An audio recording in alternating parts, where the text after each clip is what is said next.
Всім добрий вечір.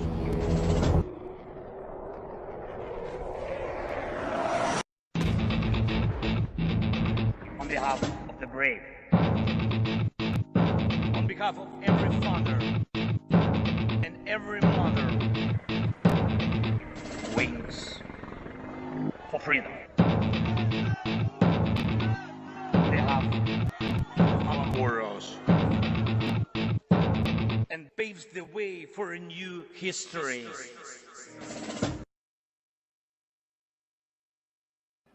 Hello and welcome to Tochnyi Weekly, the show that gets behind the headlines to discuss the Russian invasion of Ukraine. We have an excellent show for you this week. We have a guest.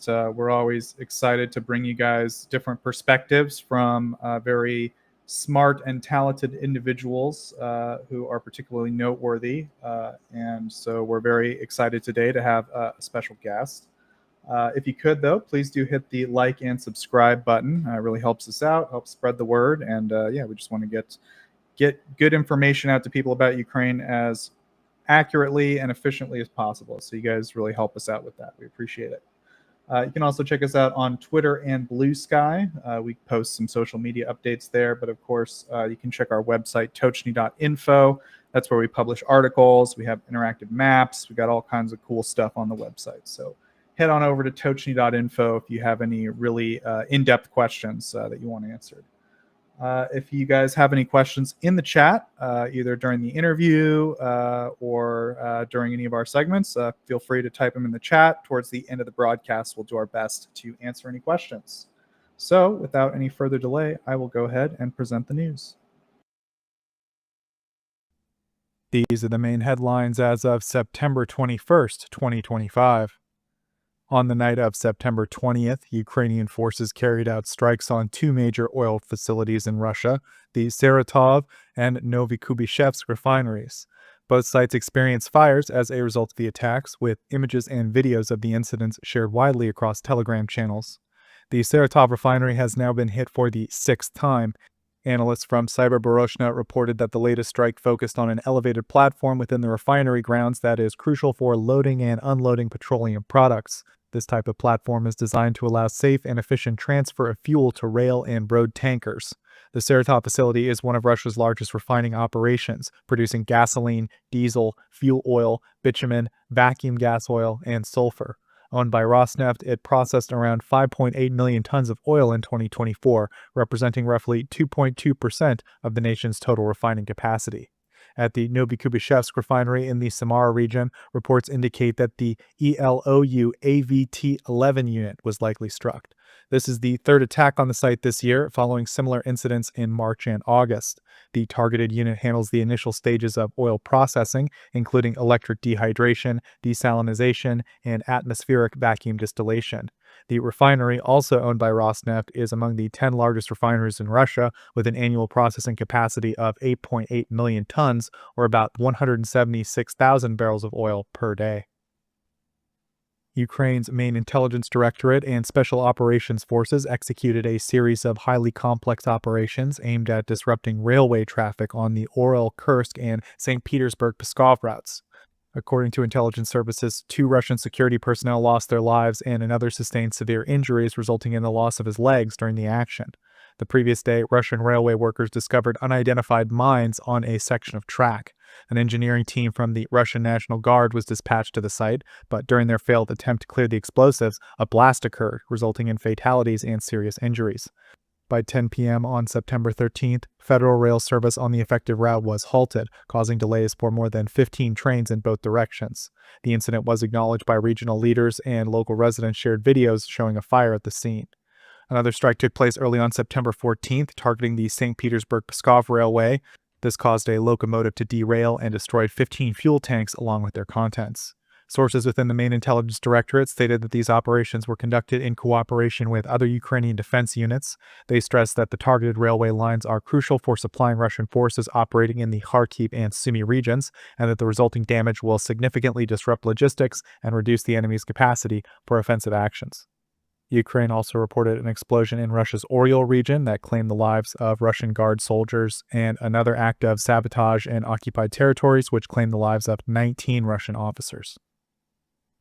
The Ukrainian president stated that assault troops will become a legally recognized branch of the armed forces of Ukraine, according to Suspilne media. Speaking with journalists, he noted that assault battalions and regiments created in 2025 have shown strong performance. He explained that Russian forces later adopted a similar approach, which influenced the decision to formalize the branch. Zelensky said preparations are underway and that the official launch is expected within a week to 10 days. The new assault troops will be equipped with modern capabilities, including a drone component, and will continue to work closely with the airborne assault units to carry out joint missions. He added that the formal announcement of the decision is forthcoming. Recently, Colonel Valentin Manko, a hero of Ukraine and the former commander of the 33rd Assault Regiment, was appointed to lead the new assault troops command within the armed forces. This step is considered a significant reorganization of Ukraine's military structure. Up next, we have economy and aid. Ukraine has received its first shipment of military equipment under the new framework between the United States and NATO. The assistance is being delivered through the Prioritized Ukraine Requirements List, or PEARL program, a mechanism that enables allies to collectively finance aid while sourcing weapons and equipment directly from U.S. stockpiles. The program is intended to accelerate deliveries and distribute costs across NATO members, creating a more reliable supply of military aid that is not solely dependent on U.S. political decisions. The NATO official confirmed that 4 packages have been funded under the system so far, with additional deliveries already being prepared. This announcement follows confirmation from the Trump administration that Ukraine would soon receive its first shipments through U.S. stockpiles under PEARL, reestablishing weapons transfers after months of uncertainty. The Ukrainian president stated that the initial packages will include missiles for Patriot air defense systems and HIMARS rocket launchers. 4 major Western firms have pledged over $100 million in new investments for Ukraine's defense technology sector, according to the Digital Transformation Ministry. The announcement followed the Defense Tech Valley 2025 conference, co-hosted by the ministry and the state-backed Brave One Defense Technology Cluster in Lviv from September 16th through 17th. The event brought together more than 5,000 participants representing over 50 countries. The Dutch investment firm NUNC Capital committed 20 million euros to support the creation and growth of Ukrainian defense companies, with a focus on NATO-oriented technologies such as advanced materials, electronic warfare systems, and smart manufacturing. The German-Luxembourg venture fund Verne Capital said it intends to invest up to 25 million euros in Ukrainian innovations in defense and cybersecurity. Sweden's Varangian Fund announced a major investment initiative and confirmed that its first deal had already been completed, although the amount was not disclosed. Meanwhile, a group of U.S. investors led by Broadband Capital Investments pledged $15 million to Swarmer, a Ukraine-based company specializing in drone swarm technology. Oedipus Inc. was introduced as Europe's first permanent capital fund dedicated exclusively to defense technologies, with plans to announce large-scale partnerships in Ukraine. Officials highlighted that the event showcased Ukraine's emergence as a hub for modern warfare technology, with foreign investors signaling strong interest in the country's defense innovation sector. Ireland has delivered 34 military vehicles and 3 demining robots to Ukraine as part of its non-lethal aid program, according to the Irish government, which reported this on September 18th. The deliveries were carried out under Operation Carousel 3 by the Irish Defense Forces and transported to Poland for transfer to the Ukrainian military. The Irish Deputy Prime Minister and Defense Minister said that the donation reflects Ireland's consistent support for Ukraine in resisting Russia's invasion. The package included ambulances, trucks, vans, minibuses, and double-cab Ford Rangers, along with 3 Reacher robots designed to assist in clearing explosives. Although Ireland is not a NATO member and maintains a policy of military neutrality, it has provided over 380 million euros in humanitarian, economic, and non-lethal defense aid to Ukraine. On September 18th, the Australian government announced a new round of measures aimed at reducing Russia's oil revenues, including sanctions on 95 vessels used in the so-called shadow fleet. Australia will also align with the EU, UK, Canada, Japan, and New Zealand in lowering the price cap on Russian oil exports from $60 to $47.60 per barrel. The cap was originally introduced by the G7 in December of 2022 to limit Russia's income from oil sales while avoiding a major disruption to global energy markets. Foreign Minister Penny Wong said the move is intended to push down the value of Russian crude and restrict funds that sustain Moscow's war effort.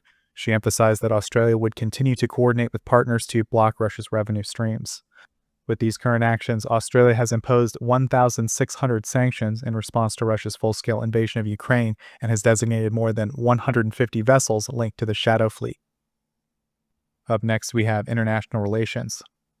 The British secret intelligence service MI6 is launching a new portal on the dark web designed to recruit potential intelligence sources, including individuals in Russia. According to the UK Foreign Office, the platform, called Silent Courier, is intended to enhance national security by simplifying how intelligence officers identify and communicate with potential recruits.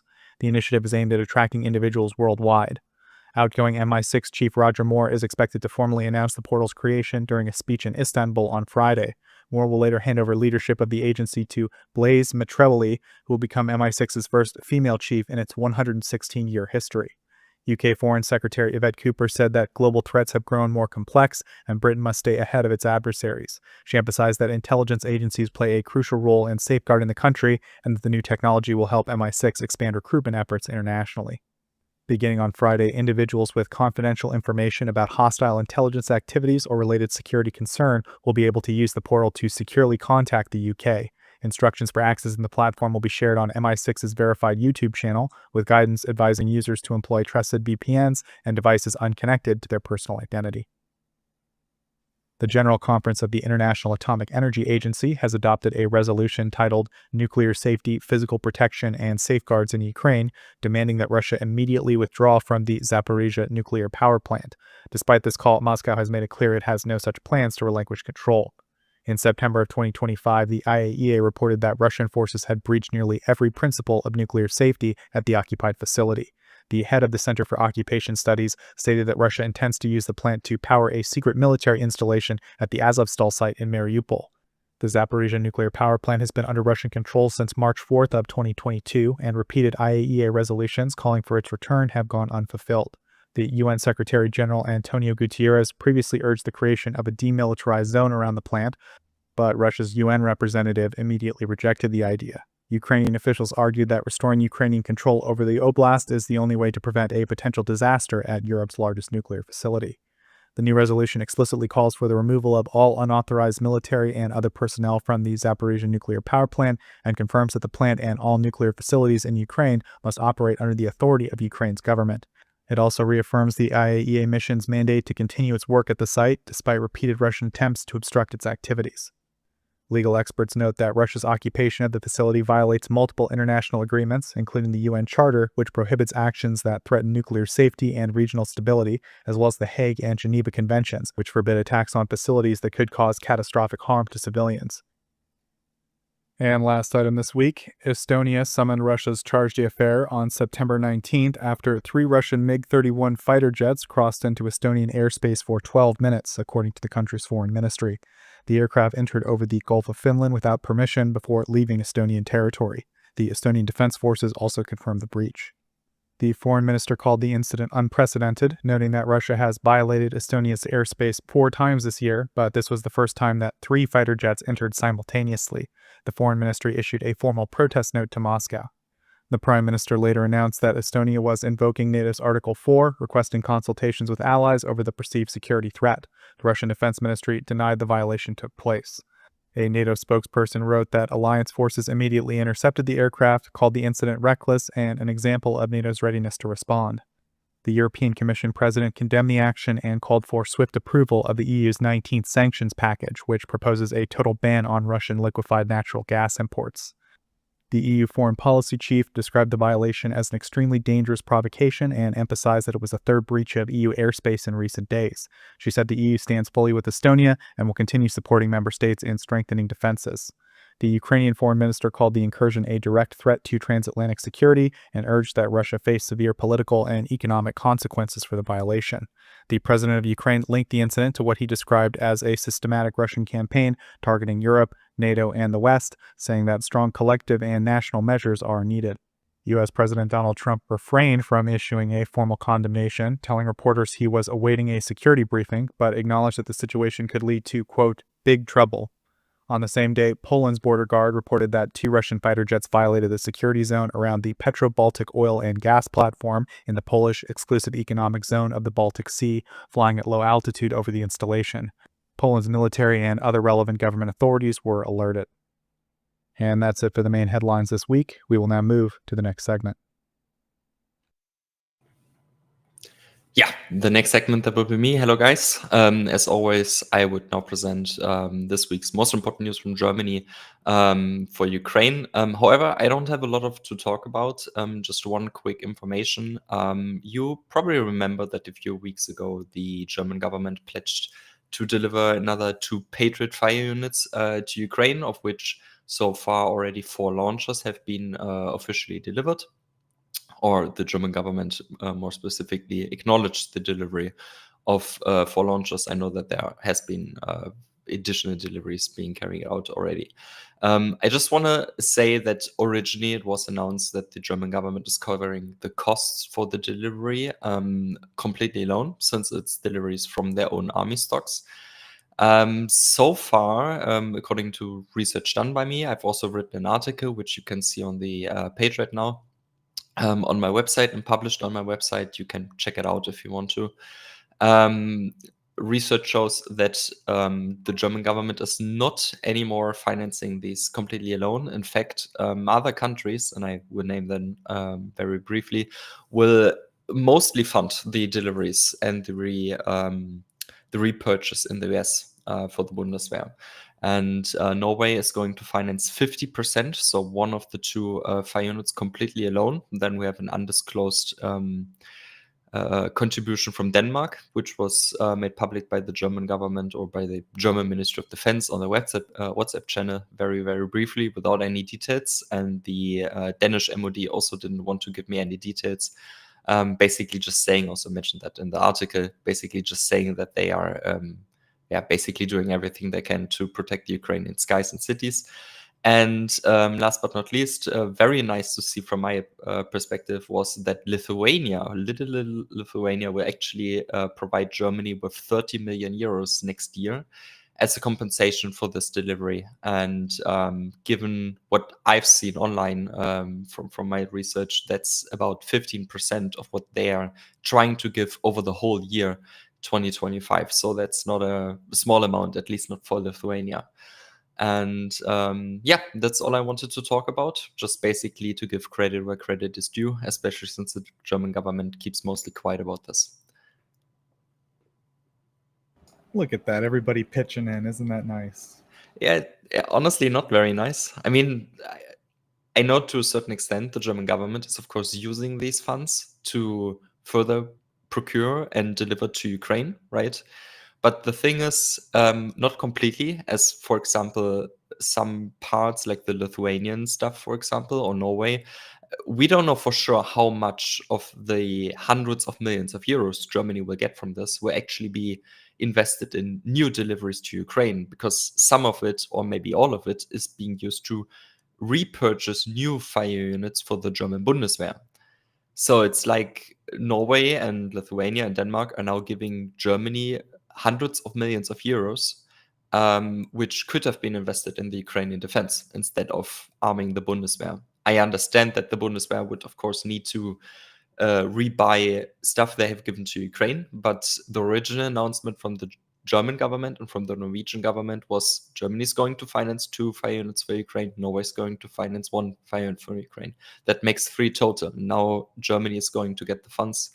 Norway actually wanted to use for an additional fire unit, and I don't know if Erlend can talk about this, if they still procure another one for Ukraine in addition to the hundreds of millions they're potentially now giving Germany, because the Norwegian Ministry of Defense didn't want to comment on that. But from my perspective, it seems like there are potentially losses of hundreds of millions worth of military equipment, which could have been procured for Ukraine because of that, especially since Germany said we're going to finance this completely alone. And now they're getting hundreds of millions from others. And it's not the first time. Norway, for example, and I know Erlend wants to have Norway give Ukraine much, much more military assistance, and I agree with that. But Norway, for example, is a huge donor to Germany, actually. I mean, they're also financing a contract with Hensoldt for the delivery of TRM-4D air surveillance radars, which are part of the Iris TSLM fire units. Norway has given Germany last year something around 86 million euros, which is like 60% of the total cost of the 5th Iris TSLM-5 unit, which was given to Ukraine. It's like there's no public mention of this by the German government, no acknowledgement of that. And yeah, so Germany has, with the new pledges made by Norway, Lithuania, and Denmark, secured fundings from other countries for, I would assume, at least like 400, 500 million euros so far. And this is all money which Germany wanted to provide on its own and or fund on its own, which could have been invested to Ukraine, honestly. And that's sad from my perspective, especially since the German government mostly keeps quiet about that. Yeah, well, I understand what you're saying about like it would be a sure thing if it went directly to Ukraine, but I think, I don't know, it, like you said, it's a potential that it won't somehow find its way back to Ukraine, or that money could have been used in Ukraine instead. So I mean, I don't know. I wouldn't, go ahead. Yeah, sorry, I don't want to like interrupt you. I just want to give some examples, right? So last year, for example, Germany has this air defense initiative. It's called, or it was called, the EAAD, the Immediate Action on Air Defense Initiative. It's now been renamed to the EAAD, Enduring Action on Air Defense Initiative. And last year, for example, Denmark, Norway, and I believe it was the Netherlands, have chipped in like 300, 400 million euros to finance Patriot ammunition for Ukraine from our stocks. But the money was specifically bound to the repurchase from the Bundeswehr. So Norway, at least from German announcements, right? This was like officially announced by the German government at least once. And according to the official announcement of the German government, Norway, Denmark, and I believe it was the Netherlands, have given Germany hundreds of millions of euros for repurchasing missiles for themselves instead of using this money to finance something for Ukraine over the German initiative. And this is the fact that this is 100% not given to Ukraine, this money. And we don't know for sure about the current one because we don't have any specifics from the German government. At least about the Danish and the Lithuanian stuff. About Norway, I'm pretty sure that they also said it's like for the repurchase for the Bundeswehr. So yeah, there are instances where we can 100% say that this is money going to Germany and it's going to stay in Germany, or it's going to the US, but it's nothing for Ukraine. And in my opinion, that's like, yeah, it's, I don't want to say it's a scandal, but you know what I mean. It's really bad, especially since Germany always portrays itself as the, as a big supporter of Ukraine. And then you hear these stories. I mean, it's not the only story right now. It's pretty bad right now, to be honest. Yeah, just wanted to highlight that.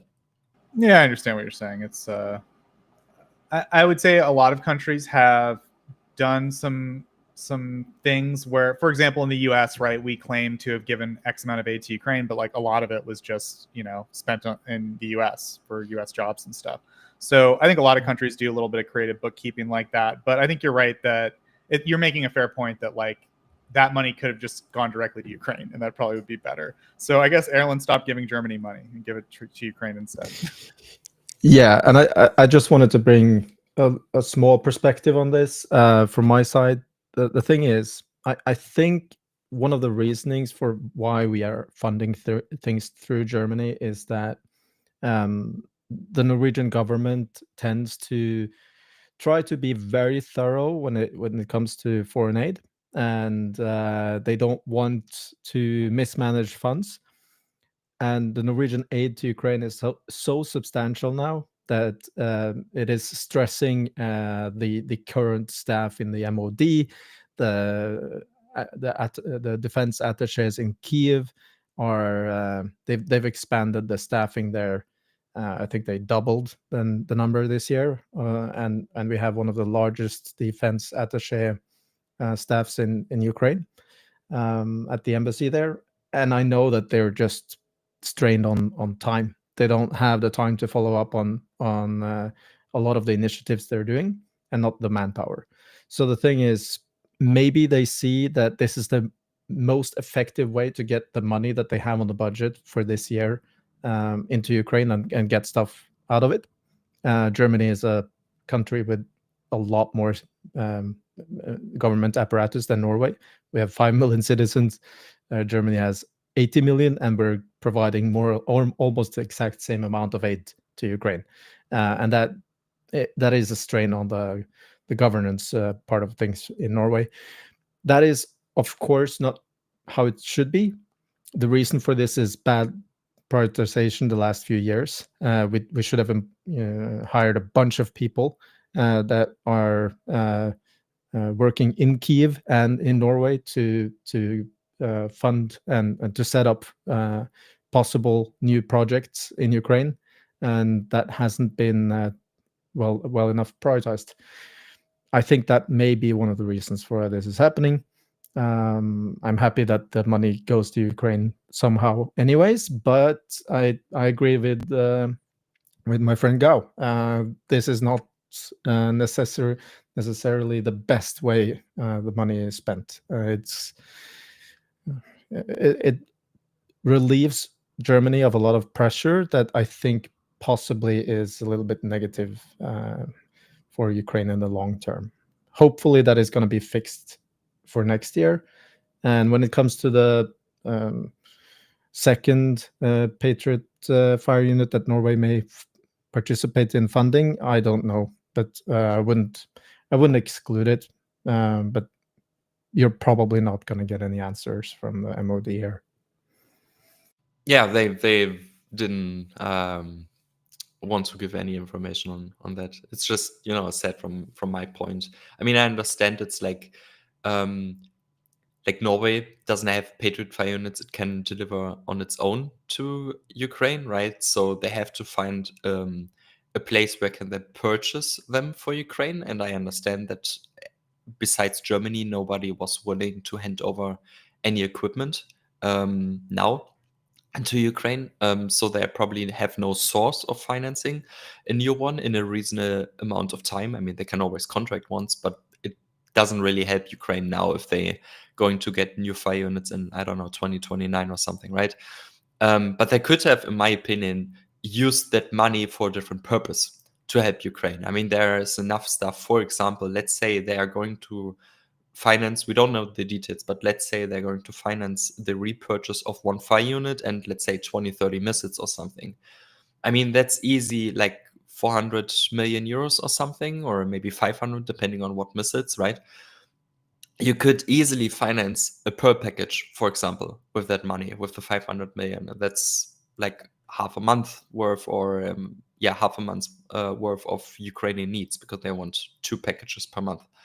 And it's just sad to see from my perspective that Germany gets this money and actually Ukraine needs it much, much more, especially since Germany, don't have to forget, Germany has overcome this burden of we have a limited budget. Germany could spend hundreds of billions every year.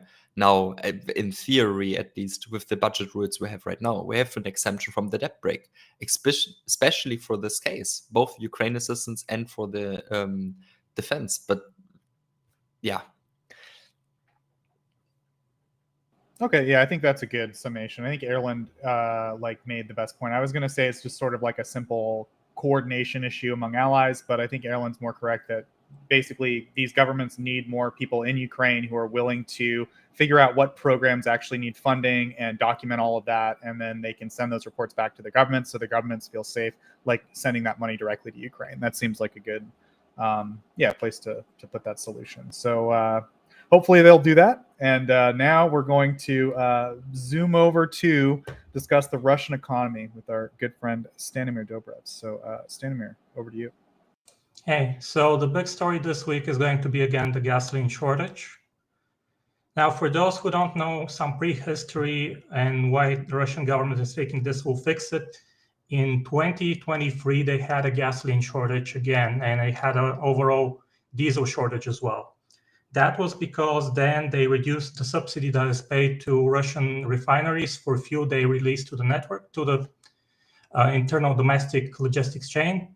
The Russian government reduced it by 50%. So they started selling all their gasoline in 2023 to the export market, because there was a 50% difference between what they make when exporting and what they make when they sell domestically. So within a few weeks, the Russian government had to raise the subsidy again to 100% to cover what they need.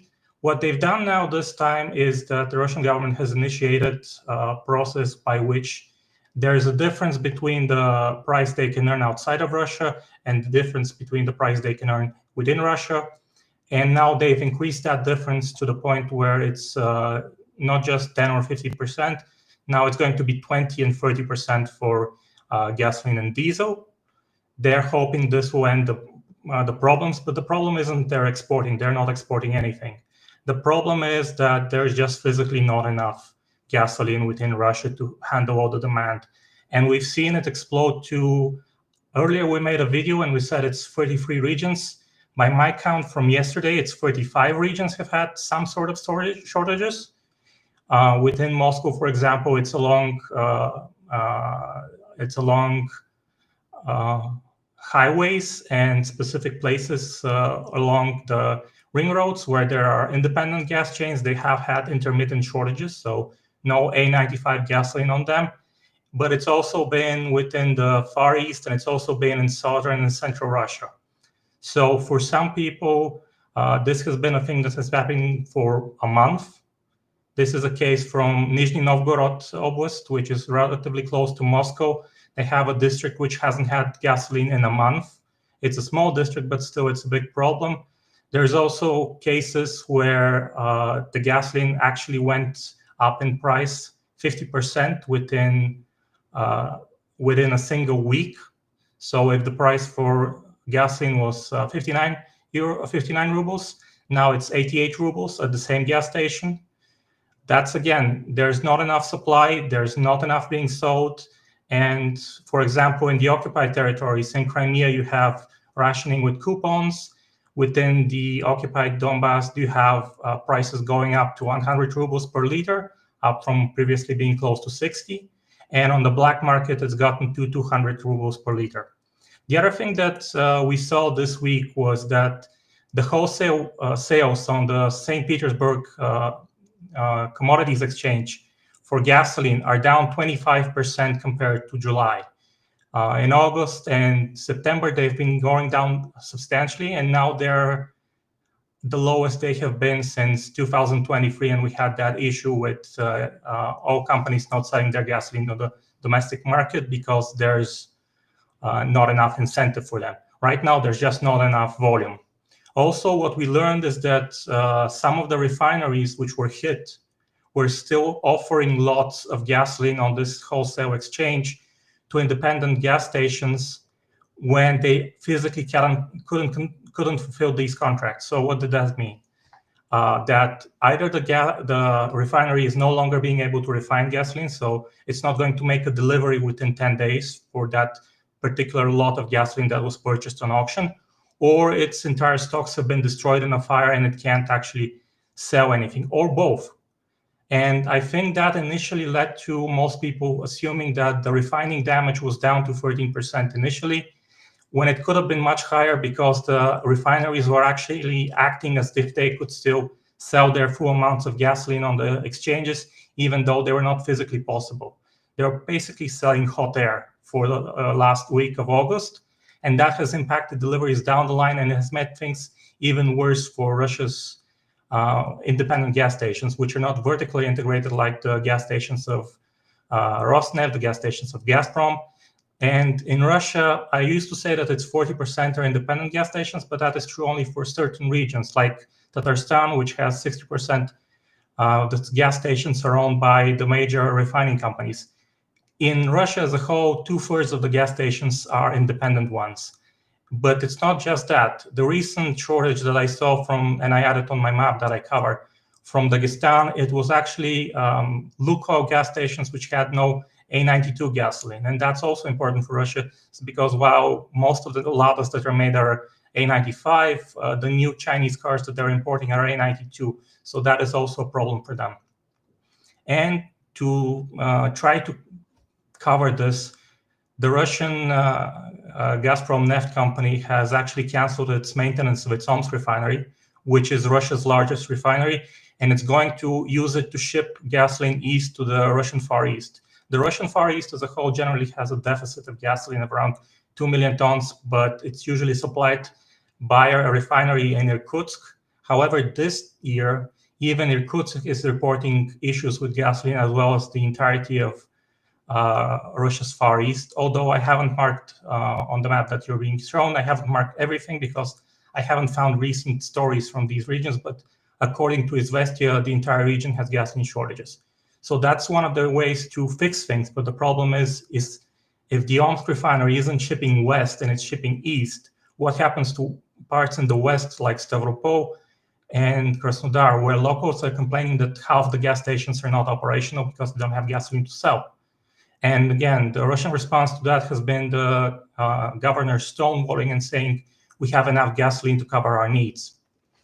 Now, apart from that, there was other news happening.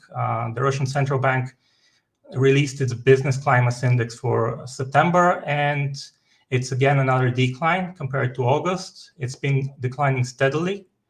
What has been a good news for them is that inflation expectations for Russians in its surveys have gone down by 0.9% to 12.6%, and the observable inflation has decreased by 1.4% to 14.7%. However, then we have a lot of more of bad news for Russia. So the Russian companies in 2025 are going to invest 733 billion rubles than in 2024. That is a considerable sum, close to, I think, $8 billion. And the number of companies planning to launch new production lines has decreased from 50% to 35%. And the number of companies which are implementing such projects is down to a historic low of 49%. For Russia's railways, in the Far Eastern Railway, for the period of the first 8 months of 2025, container traffic, which is something they were aiming to increase at the loss of all other traffic, well, it actually decreased by 9.3% to 747,000 TEU transported.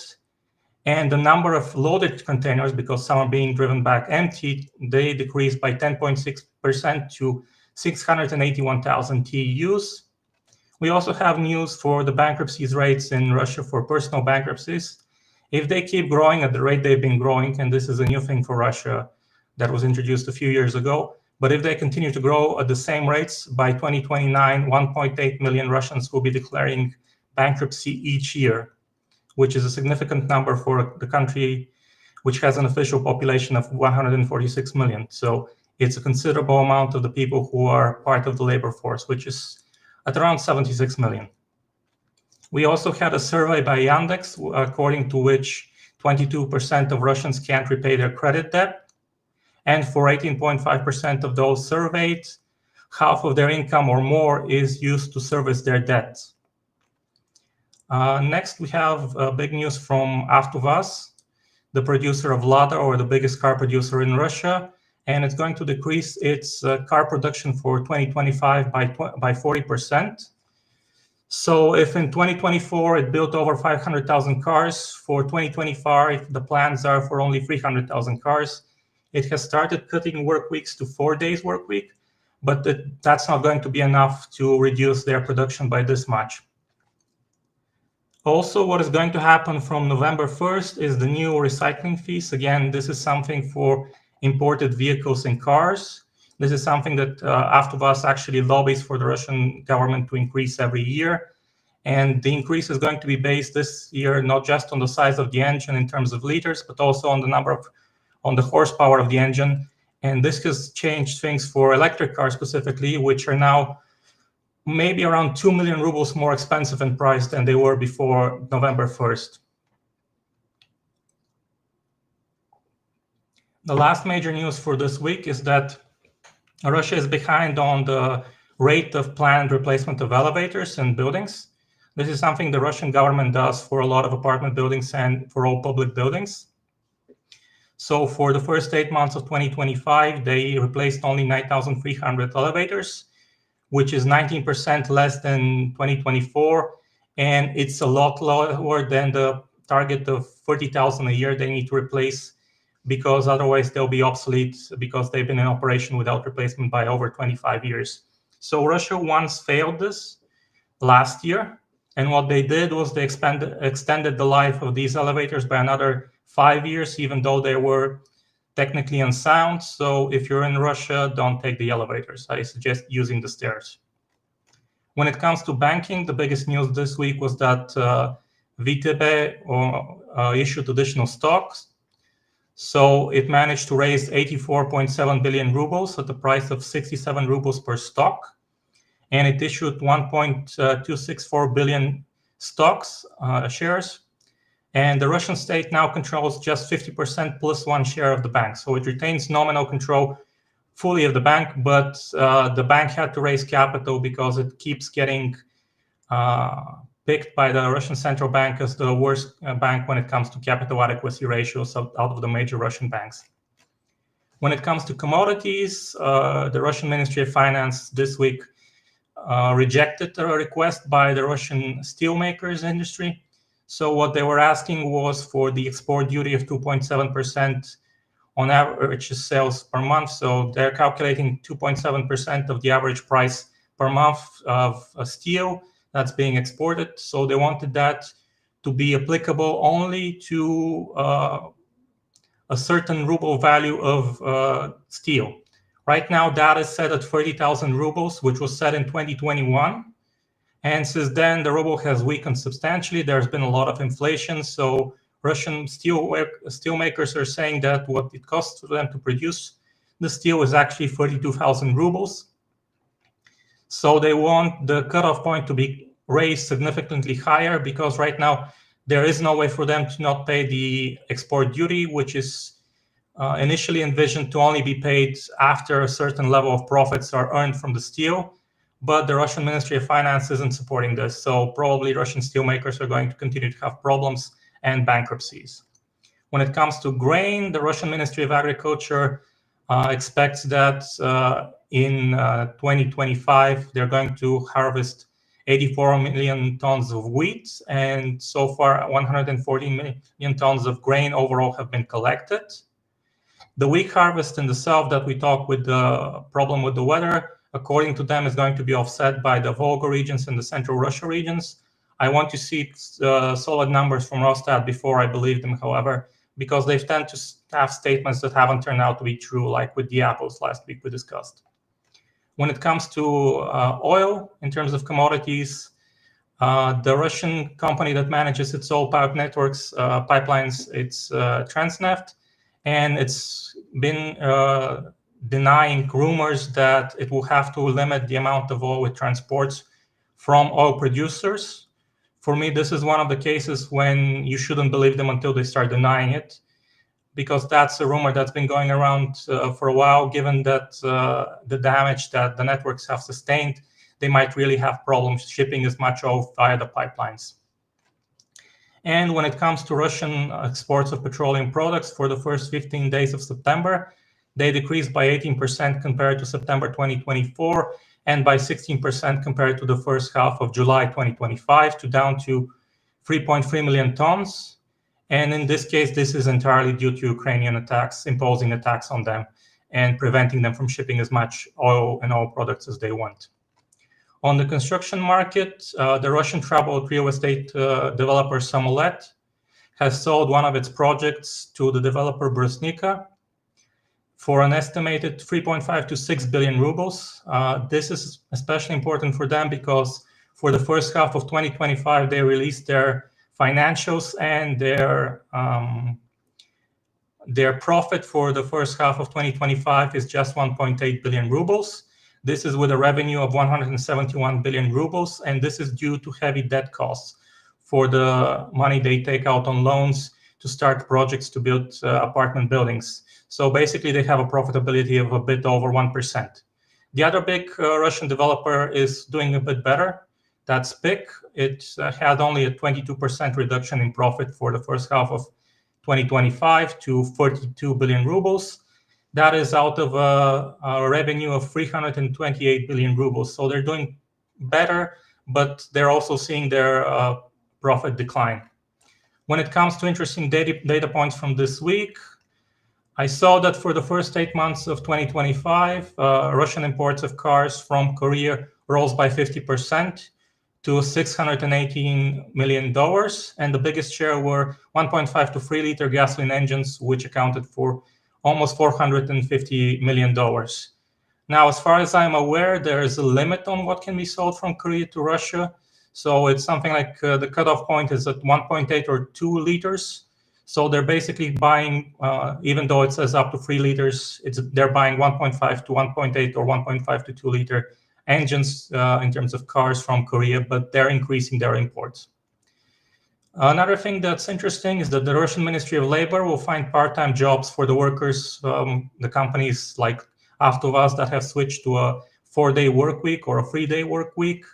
And they'll be working the remaining days, but they'll be paid for that time the minimum wage for the region, which is something I don't think that people who are making, let's say, 100,000 to 150,000 at Lada would like to switch to making for 1 day just the percentage of it that's part of the minimum wage, which I think is at 23,000 rubles.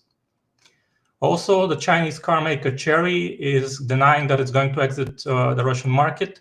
However, it filed with the Hong Kong Stock Exchange a request to do an offering of its stocks. And in that filing, it said that it would leave the Russian market by 2027. Again, this is out of fear of sanctions and secondary problems they might have with that. So we'll see if they'll actually exit the market, and it might be very likely that they do. The other Chinese big car maker within Russia, Geely, which is also selling Chinese cars through Belarus, through its factory there, is planning on expanding an assembly line in Nizhny Novgorod region to produce its Monjaro and M-Grand brands. Initially, just the M-Grand sedan was going to be built there, but now they want to build more cars.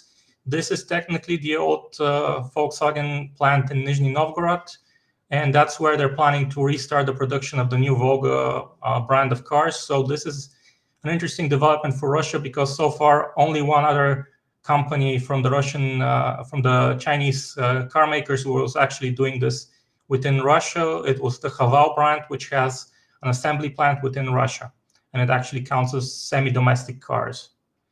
Now, for the final portion, when it comes to inflation and debt, for the week of 9th to the 15th of September, the Russian inflation stood at 0.04%. For September, the inflation officially from Росстат is 0.13%, and for the year overall, it's 4.08%. However, I should point out that if we're looking at inflation of things like gasoline, they're not actually covering the price correctly, because either they're forcing state-owned companies to sell gasoline at low prices, or gas stations aren't selling anything at all. And the real price, which has gone up to more than 70 rubles for A95 gasoline, isn't reflected really in this inflation data. For debt, they had a lackluster debt funding session this week. So they managed to raise almost 49 billion rubles in the first auction of the two, but the yield went up by 0.5% compared to last week. This is the first time we've seen this year with the yield jumping up like this. And in the second auction, they managed to sell only 5.3 billion rubles, which is the worst performing week in terms of debt auctions for Russia. And again, the yield was up to 14.4%, so almost 0.5% again for both auctions. And I think that's it for me for this week. Thank you, Stanimir. It's a very detailed report, as always, of course. So just a quick one from me. I'm digging through all the headlines, and of course I leave the German stuff to Mr. Germinated. I leave the Russian stuff to Mr. Stanimir. But once in a while I see something that catches my eye, so I decide to ask him about it.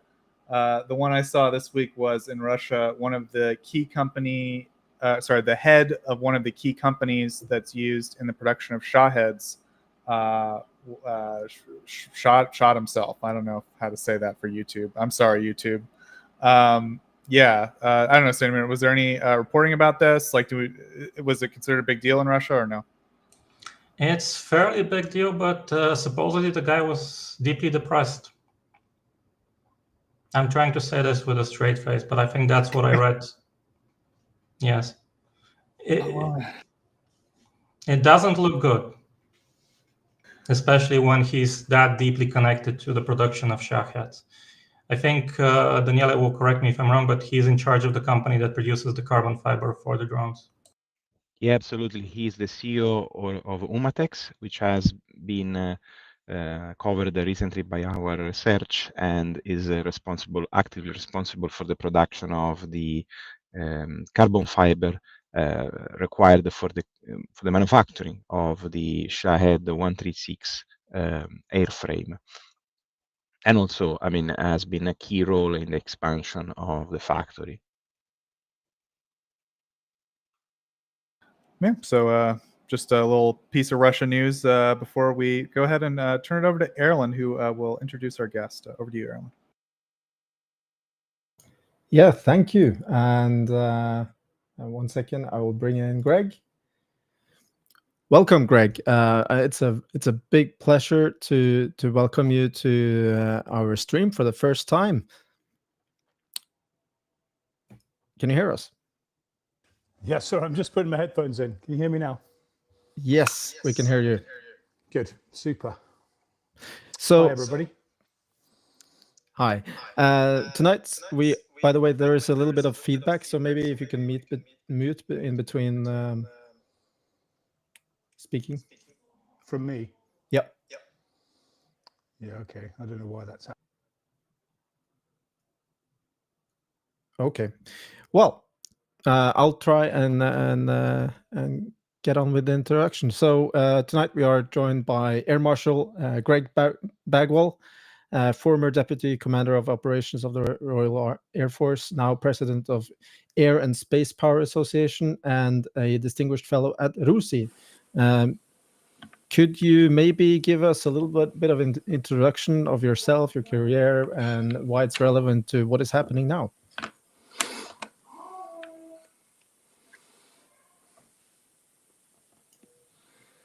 Can you hear us now, Greg?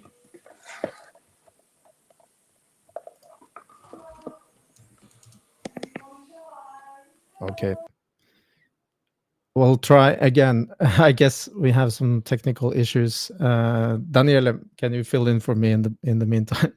Yeah, no worries. And this is the beauty of the live, because we have done a sound check just today at 5 o'clock, and all was very good.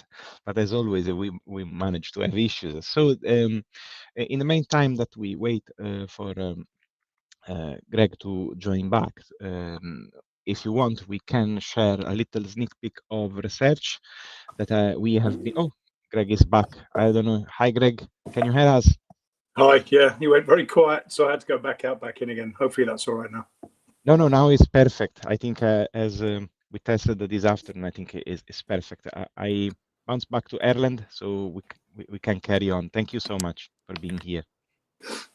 Okay, I will do the introduction again. So tonight we are very happy to be joined by Air Marshal Greg Bagwell, former Deputy Commander of Operations of the Royal Air Force and now President at the Air and Space Power Association, also Distinguished Fellow at RUSI, which we enjoy very much.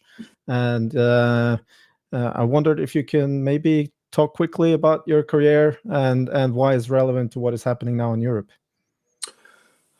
Yeah, well, I was serving in the Royal Air Force for 35 years, starting in 1981. So I am a Cold War warrior.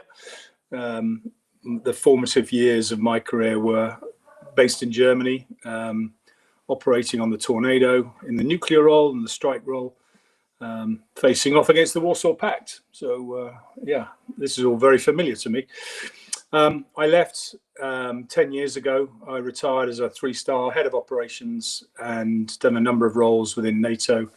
I also flew in the air defense role in the F-18 for the Canadian Air Force down in southern Germany. Most of my tours were based in Europe rather than the UK. And for the last 10 years, I've been working with a variety of companies here and there. But as you say, trying to do a lot of work with the Air Power Association and RUSI. And the last 3 years have been increasingly agitated by what's been going on in Ukraine, and obviously what's now going on between Russia and NATO. So that's me. Yeah, I noticed that you've been particularly active as a participant in what I would call the educated discussion and analysis of the situation in Europe. Can you maybe describe a little bit how that work is going within RUSI and with your other work? Yeah, I mean, like many of you on here, I mean, a lot of it is trying to counter the misinformation, of which there is plenty.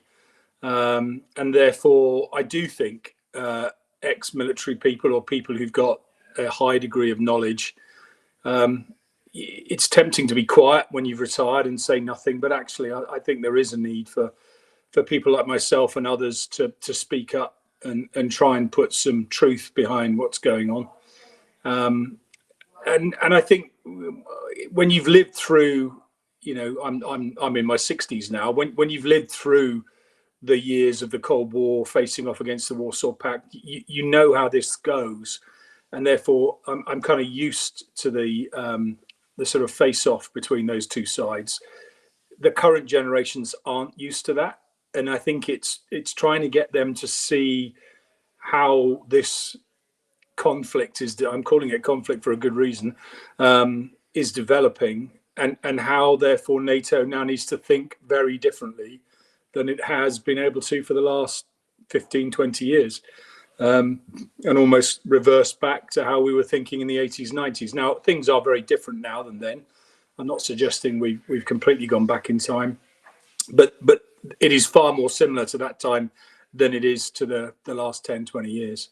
So, yeah, I put my voice out there, like a few others, like many of you on here as well, because I think it's important that people understand the facts and listen to an honest appraisal of what's going on, and not some distorted version, shall we say. Yeah, and thank you so much for the work you're doing. It's really important that we have people with the current this kind of experience commenting on the current affairs. It is very, very important. So we will start with some questions. I think Daniele has prepared some very good questions for you, and then we also have a chat which normally is asking very, very good questions, and I thought at the end we could do some Q&A if you're up for it. Yeah, absolutely. Great. Okay, I'll hand the word over to Daniele. Thank you, Erlend. Thank you, Greg. And I think what you said is amazing, because since I joined Tochnyi, one of my first point was the fact that there was an important role into the media and also in the society of those people who have knowledge or have some understanding of the situation for actual understanding. So through studying the conflict, but also through prior knowledge of what was before the Cold War, and in general the understanding of the military operation, try to explain all the different dangers that the current society, I mean our society, not only UK but entire Europe essentially, is facing in this period of time. And my first question, in fact, goes in this direction. I would like to know, before we go on the very latest news about this incursion in Estonia for 12 minutes, my question is, in the last 3 years, based on your experience and what you know from this particular field of the air defense and air power, how NATO has changed its posture in the Baltics, in this particular area? So there was any change at all? There was a particular change? In your opinion, this is enough? And if it's not, what you think would be the good step forward? Yeah, I mean, I remember visiting Latvia, I think it was, but we obviously have a presence in all three states, over 10 years ago as the commander of operations. And we'd begun to do Baltic air policing way back then, for very good reason. One, the Baltics were somewhat vulnerable in where they are located. They don't have an air force of their own with their combat aircraft. So we've been doing the Baltic air policing for some time. What, of course, has changed more recently is a more proactive policing role across the whole of that eastern flank, Poland, Romania, Hungary, etc. So there have been changes which have been slowly but steadily occurring, primarily, obviously, because of what's been going on in Ukraine and how Russia has been behaving. If we were to go through that decade, I would say the first 7 years of that decade were relatively stable. The last 3 have clearly been affected by the war in Ukraine and the stark relief that brings everything into. And I would say the last year has been brought into stark relief, because of the change in America and the concern, therefore, how much effort we can expect America to put into Europe, or the European part of NATO, and of course, very, very recently, the provocation of Russian drones and aircraft into the airspace. Now, I'm sure we'll come on to the event, but that's not wholly new. I mean, Russian aircraft have been flying in international airspace illegally. I use that word advisedly, but without squawking and without using their radio and without filing a flight plan. So they are a danger to the safety of the commercial air traffic in particular. So that's not unusual. They've been doing that for decades. But what we have seen recently is something far more serious. And one of the reasons we intercept aircraft in international airspace is because they're not visible, because they're not painting on radar through secondary response. And they're not filing a flight plan or talking on the radio. So we're there effectively to shadow them in order to maintain safe flight. But once they start crossing national boundaries, then they're definitely changing the rules. Thank you so much. And regarding the incident that, of course, we are approaching to this description, can you walk us through what we know so far? So what has been what happened during this incident, and also how the response, in your opinion, was, and is this a response related to an already established presence of NATO forces, or has been the result of an increasing, as you said, air policing due to the last 3 years? Yeah, well, I suppose we need to go back to what was over a week ago. I mean, I've been on holiday for the last 2 weeks, so this has rather been interrupting my holiday. I'm back now, but so it's I'm trying to recollect what happened on what days. But obviously the drone incursion, what must be now nearly a week ago, was the first major test, if you like, of NATO's resolve, and that's what we must view this Estonian incursion in that context. That was clearly quite a significant event. That was a large number of drones. I mean, I haven't seen the final confirmed figure, but anywhere between 12 and 19, I've heard numbers. That's not accident. That's a deliberate act, deliberately designed to create some sort of uncertainty within NATO as to how to deal with them. We can talk about the pros and cons of shooting down drones, perhaps as a supplement question, but it isn't just as simple as shooting them down. Drones and missiles have a habit of landing on the earth, no matter where you intercept things. So you're always potentially going to cause damage. And I know there's an investigation ongoing as to whether one of the drones being shot down, actually one of the missiles missed and hit a house. So it's not a safe activity in any respect. So for Russia to be doing that, it is pretty irresponsible. But it's a clear indication of what they're prepared to do, and clearly what they are doing. The event a few days ago into Estonia with 3 MiG-31s, which were armed, albeit with air-to-air missiles, that actually crossed the national airspace boundary, admittedly only by a few kilometers, but that brought them within 10 kilometers of the capital. That is pretty unprecedented, and that's not an accident. I mean, I just don't buy that argument, particularly when they're being told, there you go, perfect, particularly when they're being told on the radio to clear off and get into that corridor. You can see the purple corridor there just to the north of the line, which is where they should have been flying. Now, admittedly, that's a very narrow corridor. It is quite a congested piece of airspace. And of course, mistakes could happen. But Russia does that route almost daily and knows exactly what it's doing when it's cutting the corner. And their response saying they were a scheduled flight, filing a flight plan, adhering to all international rules is a complete fabrication. They crossed the national boundary. It's unsafe at the very least, but I would say it's a provocation when you've got 3 armed aircraft of the type that they sent. That's also quite unusual for those types to be sent in that number. Sometimes they'll send fighters up to escort something else, but to do that was a clear provocation. I don't know the full story of how it all played out. My understanding is Finland tracked it and may have had aircraft near it prior to the entry point, further up to the top of your picture. And Sweden certainly picked up the aircraft after they left Estonian airspace. And that's pretty usual behavior. Of course, the big difference now from 10 years ago is Sweden and Finland are now a firm and very welcome member of NATO. And that does change the dynamic up there for Russia in NATO's favour. And that therefore means there's a handoff all the way across there, which means you've got 3 separate nations all providing evidence as to what went on. And of course, it was an Italian aircraft in this case that did the intercept whilst it was in Estonian airspace, because they were the ones flying out of Estonia on the Baltic Air Policing mission.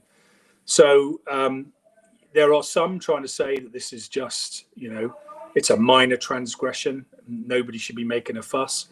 Estonia obviously asked for Article 4 to be discussed in the NATO Atlantic Council, and that means that there should. I don't know when that's scheduled to happen, but that will then prompt a discussion as to whether the rules of engagement are appropriate for that type of an incursion. And I have a follow-up question, which I think would be interesting also for the less expert audience. So you have been a pilot, you have been a commander, so you have all the expertise to answer, I think, to this question. So let's say that this was an accident, so this was not done on purpose.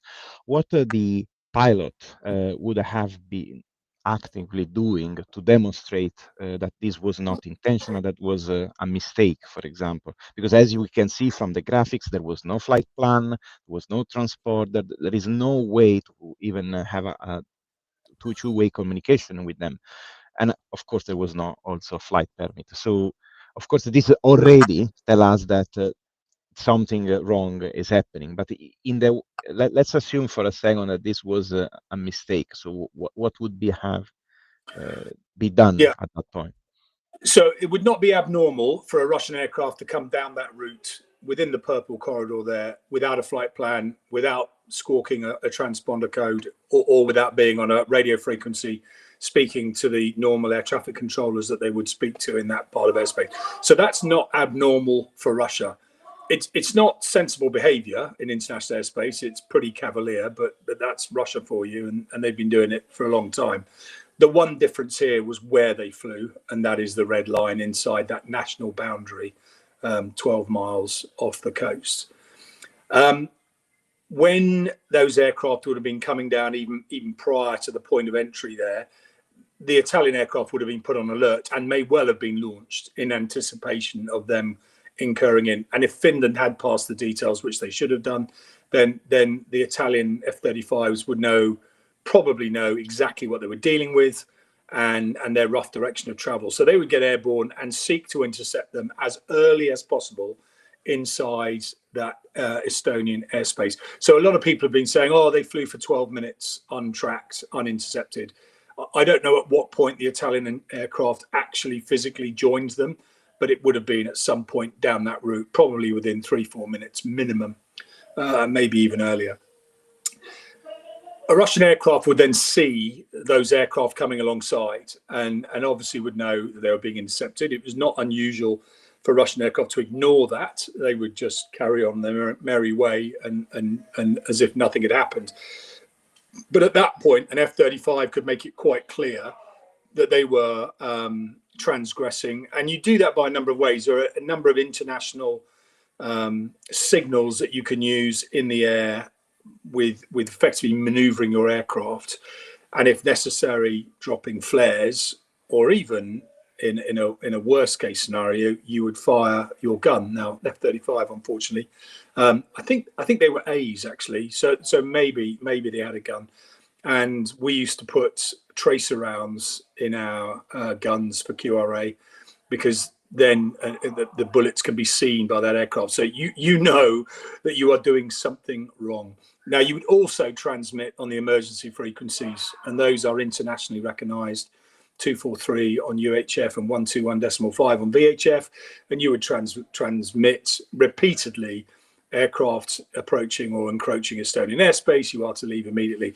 So the idea that Russia would have not seen those aircraft acting in the way they were, or hearing the calls on the emergency frequency, is somewhat incredulous, and therefore they would have known that they were not where they should be. And if it had been a mistake, they would have changed course and moved away, and realized that they'd done something wrong. And then you'd like to think that after the event, you would see the MFA or the Russian MOD admitting it was a navigational error, and that we apologize for the incursion. But of course, no such excuse came. All they said was they were perfectly in where they could be and should be. So yeah, the idea that those aircraft would not have known they were doing something wrong is pretty unbelievable. Yeah, the statement from the Russian ministry was, during the flight of the Russian aircraft did not deviate from the agreed upon air route and did not violate Estonian airspace. So yeah, and the agreed upon air route is that purple corridor down the middle, and you should fly down the middle of it, not right at the edge and not cross the line. And I mean, I don't know what the weather was like that particular day, but if it was half decent, they would have seen how close they were getting. There are some islands there in the Baltic Sea that would make it crystal clear just by looking out the window that you were not where you should be. Those Russians do that route on a regular basis. The idea that they accidentally got lost is not believable. Yeah, and honestly, one of the things that make a lot of analysts, but also in general public, angry is the fact that is this continual refutal of truth. I mean, it's okay if there is a mistake, you admit it, and that's fine. But when you constantly say lies to the public, and you essentially try to propagate the idea that one side is lying and you are saying the truth, that's a pattern. And I jump back of 3 years. You probably remember, everyone probably remember, when Lavrov was saying that the American administration, but also the European, were schizophrenic because there was no such a thing as an invasion going on, and was the 19th of February, so just a few days before the attack. And also in that period of time, they started to show some train bringing back some material, and they say, you see, we are retreating, but in reality, the satellite imagery were showing a clear picture of but more than battalion size unit preparing on the massing on the border of Ukraine and Belarus. So I think on this side, for me personally, is concerning, because it's always the same, pattern. You do something wrong, you hide behind lies, and you hope that people will essentially forget. And some people inside the political sphere will say, well, but it's not such a big thing. But I think Russia has demonstrated that they move always in a certain direction, following what is their objective, by small things that may not be a lot if you take one by one, but when you start to put them together, they form a pattern. And you are right when you say that these followed the incursion of the 19 drone, when they were 19 in Poland. So we can see that there is an increase in at least testing what type of response, and also political response the West is giving to this action. And now, as a follow-up question, you say that these airplane, these are MiG-31. They are a particular airplane. Can you just give to our audience, which may not be familiar with this type of aircraft, what type of aircraft they are, what they are, what type of capability they have. Yeah, NATO code name for them is Foxhounds. They've been around a while, but at the time they were, incredibly fast. I don't know what their actual top speed is, but I think Mach 2 plus is well within their capability.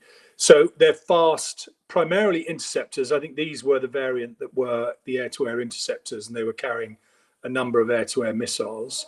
But there's also a strike version that is capable of carrying the Kinzhal 101 cruise missile, which obviously would be a far more serious incursion. So these are not the most modern aircraft, but perhaps Russia was trying to send a signal. And I haven't heard a description of the intercept, because if you're going to put that type of aircraft into that airspace, you would probably want to do that flight as fast as you could, almost to embarrass NATO. So don't spend 12 minutes in the airspace and allow yourself to be shadowed and allow NATO to demonstrate exactly where you were. Why not go through it at Mach 2 and nip out the other side before you're even intercepted, and almost show to NATO that you can't be caught? So it is a strange choice, but I think it's a deliberate choice in some regards to be an air defense aircraft, because of course NATO, in order to enact Article 5 for NATO, and I know we're not there yet, but that will be an interesting conversation in the NATO nations, particularly after the drone attack, to be honest. An armed attack is something quite specific, and flying an aircraft with some missiles on is not necessarily, well, it's certainly not deemed an armed attack. It could be deemed hostile intent. But if the ROE in the peacetime situation we are currently in, because NATO will be operating probably to heightened ROE, but not wartime ROE, those aircraft would not, and clearly weren't engaged, would not have triggered the necessary warning signs for them to be designated as showing hostile intent. And then you'd also then need the ROE to engage an aircraft showing hostile intent. Now, NATO can engage, even today, an aircraft attacking them. So if there'd been a need for self-defense, then in theory, those aircraft could have fired back. But Russia wasn't that stupid. So, yeah, and those ROE are pretty well known by Russia. And they will know more or less what's being applied. And therefore, they will be looking to press against those types of judgments in order to keep NATO partly guessing, but also not quite crossing the threshold, and therefore almost goading NATO into making a mistake. So, yeah, it's going to be an interesting few weeks and months. I don't think we've seen the end of this. I think we're going to see more of it. I think what Russia might wait for now is to see how the NAC has a conversation about Article 4 as to whether this has been, a transgression. I can't imagine many people would say it would, apart from perhaps our friends across the pond. And I'll be very interested to see what comes out of the White House, but we're already seeing some signals that are not great. And therefore, Russia will see what the reaction is, and then perhaps play its next cards and see how it can continue to just pick away at the gaps between the NATO nations, between the military and the political element of NATO. Thank you for your analysis. And this drives me on a particular topic, which is, of course, more on the Ukrainian front. So regarding closing the sky for Ukraine, which has been something that many people have been advocating since the start of the war. And we have discussed these on these podcasts, but also in other podcasts similar to this one. And an observation that I made, and please tell me if you agree or disagree, or you have for sure more to say on this, is the fact that when this idea was born at the beginning, the air defense system in Ukraine was in a much worse condition than today, which, despite all the need, which are incredibly high due to the incredible threat of drones and missiles launched on Ukraine every night, they still able to down most of the drone and nearly most of the missile. So a mission today, in order to protect and increase the protection of the airspace in Ukraine, would be less dangerous because there is even a larger integration and a much high training of the air defense crews, which have been trained by NATO personnel on using our equipment from NASAMS, Patriot, SAM-T, and also legacy equipment like Hawk missile. So do you think that today a mission like this would be more feasible? Of course, with all the risk that they come from such type of mission, but it's even more practical than before. Well, firstly, let me say what an amazing job Ukraine has done in surviving the extent to which they have, particularly when they're under such regular attack. But to be able to disperse, learn new systems, integrate new systems, come up with plans and implement them to the level that they are today, with an incredibly high percentage success rate, is nothing short of incredible. So that, first of all, let's just pay tribute to Ukraine for being able to do what they've done. I was a very early supporter of the concept of a no-fly zone right at the very beginning. I was writing articles back in February and March of the first year of the war. There is a slight misnomer with the use of the word no-fly zone. It's become politically convenient word to use, and everybody thinks they understand what it means. The problem is a no-fly zone is when you literally stop any flying activity in order to try and oversee a situation. I've done multiple no-fly zones over the years in a number of different countries, and every single one of them has been different and doesn't always operate in the same way. So we need to be a little bit careful with using that language, but you sometimes have to adopt it in order for the press to understand what you're talking about. But we are talking here about an integrated air defense zone in concert with Ukraine. So we would need to be integrated. If you were to bring in Western aircraft, not necessarily NATO, it could be a coalition of the willing. I made that point very early on, that if we wanted to avoid a NATO badge because of the connotations that had with Russia, then you could absolutely have done the no-fly zone under a UN mandate, and you could have done it with anybody who was prepared to help. Now Russia would cry foul and say, well, it's France, that's a NATO country, but actually, you know, we could beg to differ.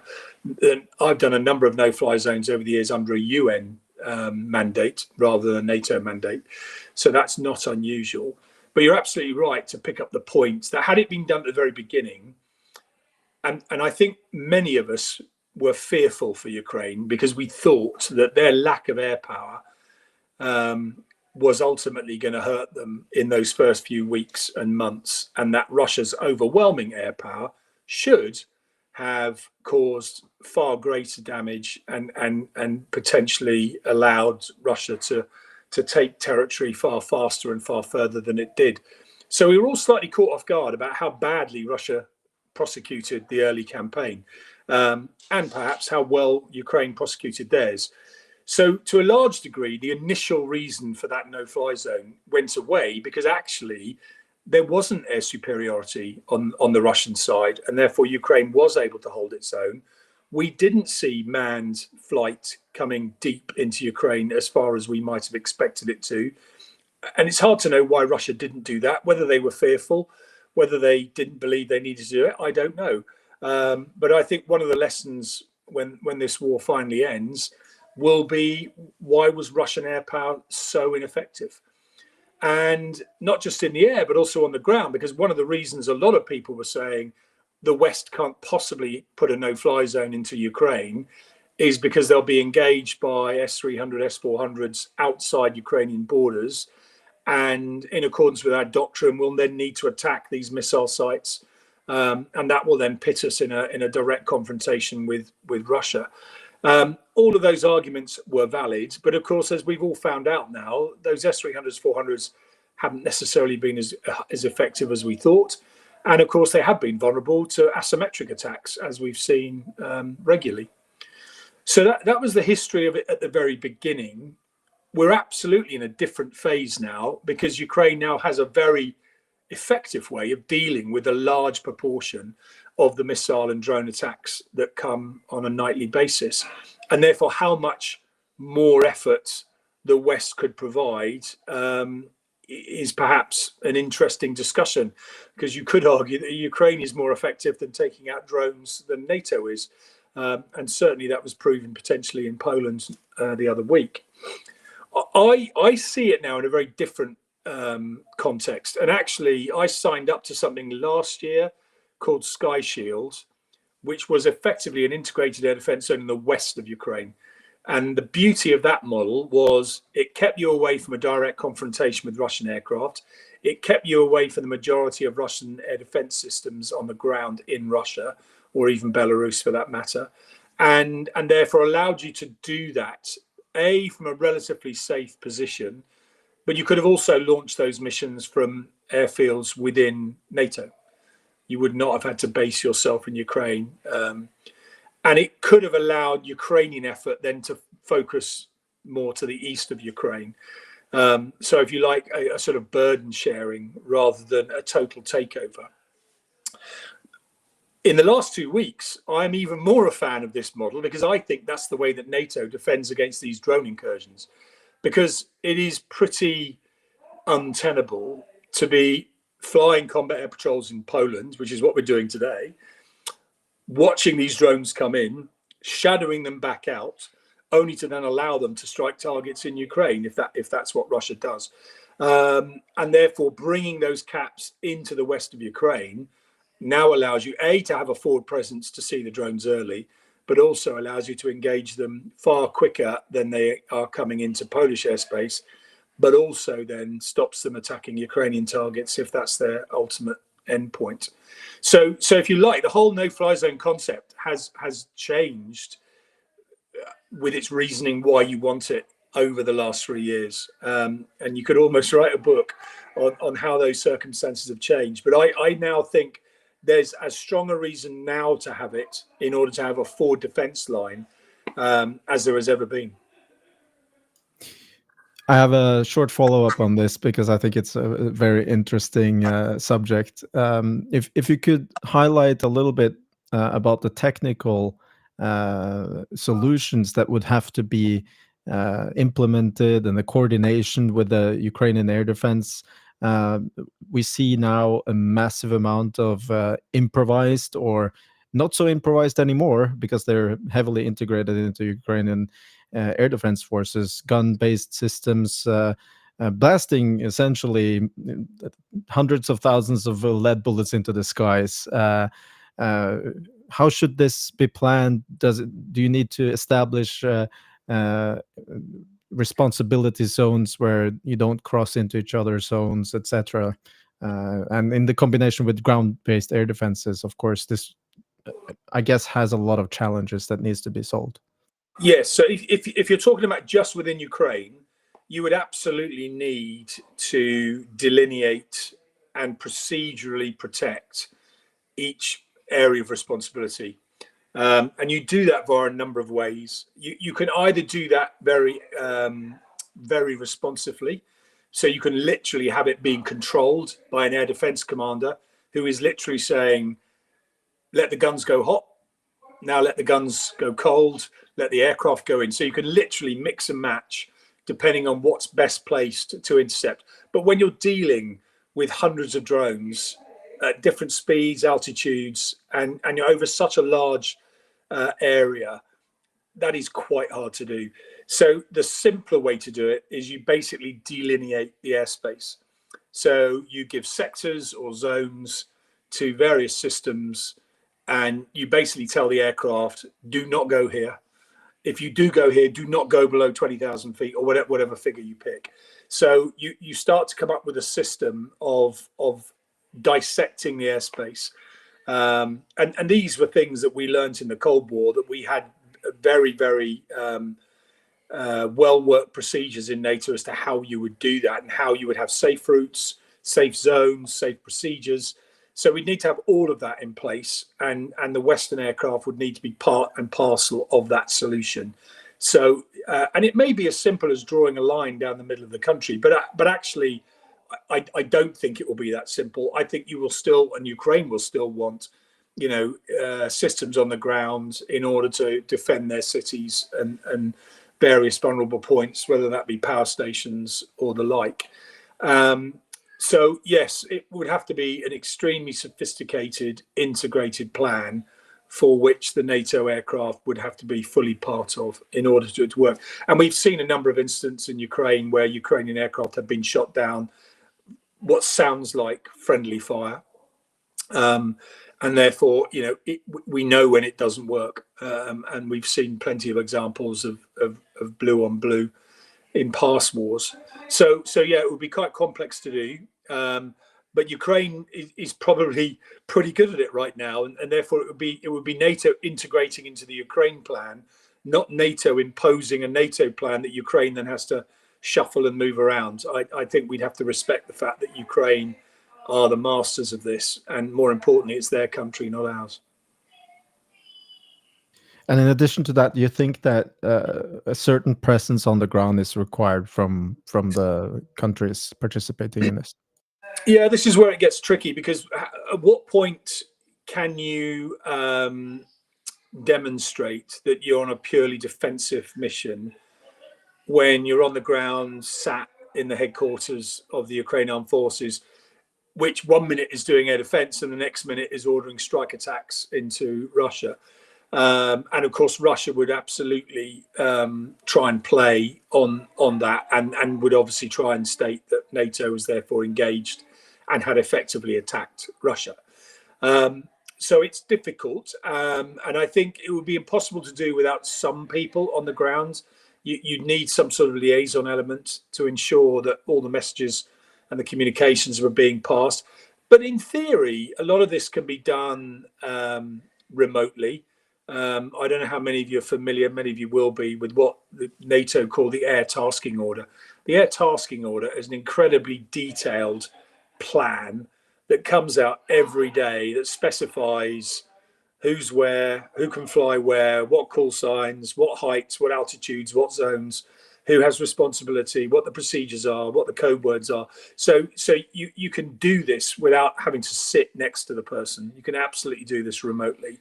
And if you delineated and made it crystal clear that these aircraft were purely there to shoot down Russian missiles in accordance with Article 51 of the UN Charter, which gives the inherent right of self-defense, collective self-defense, then I think you could kill off that attempt by Russia to try and state that NATO is involved.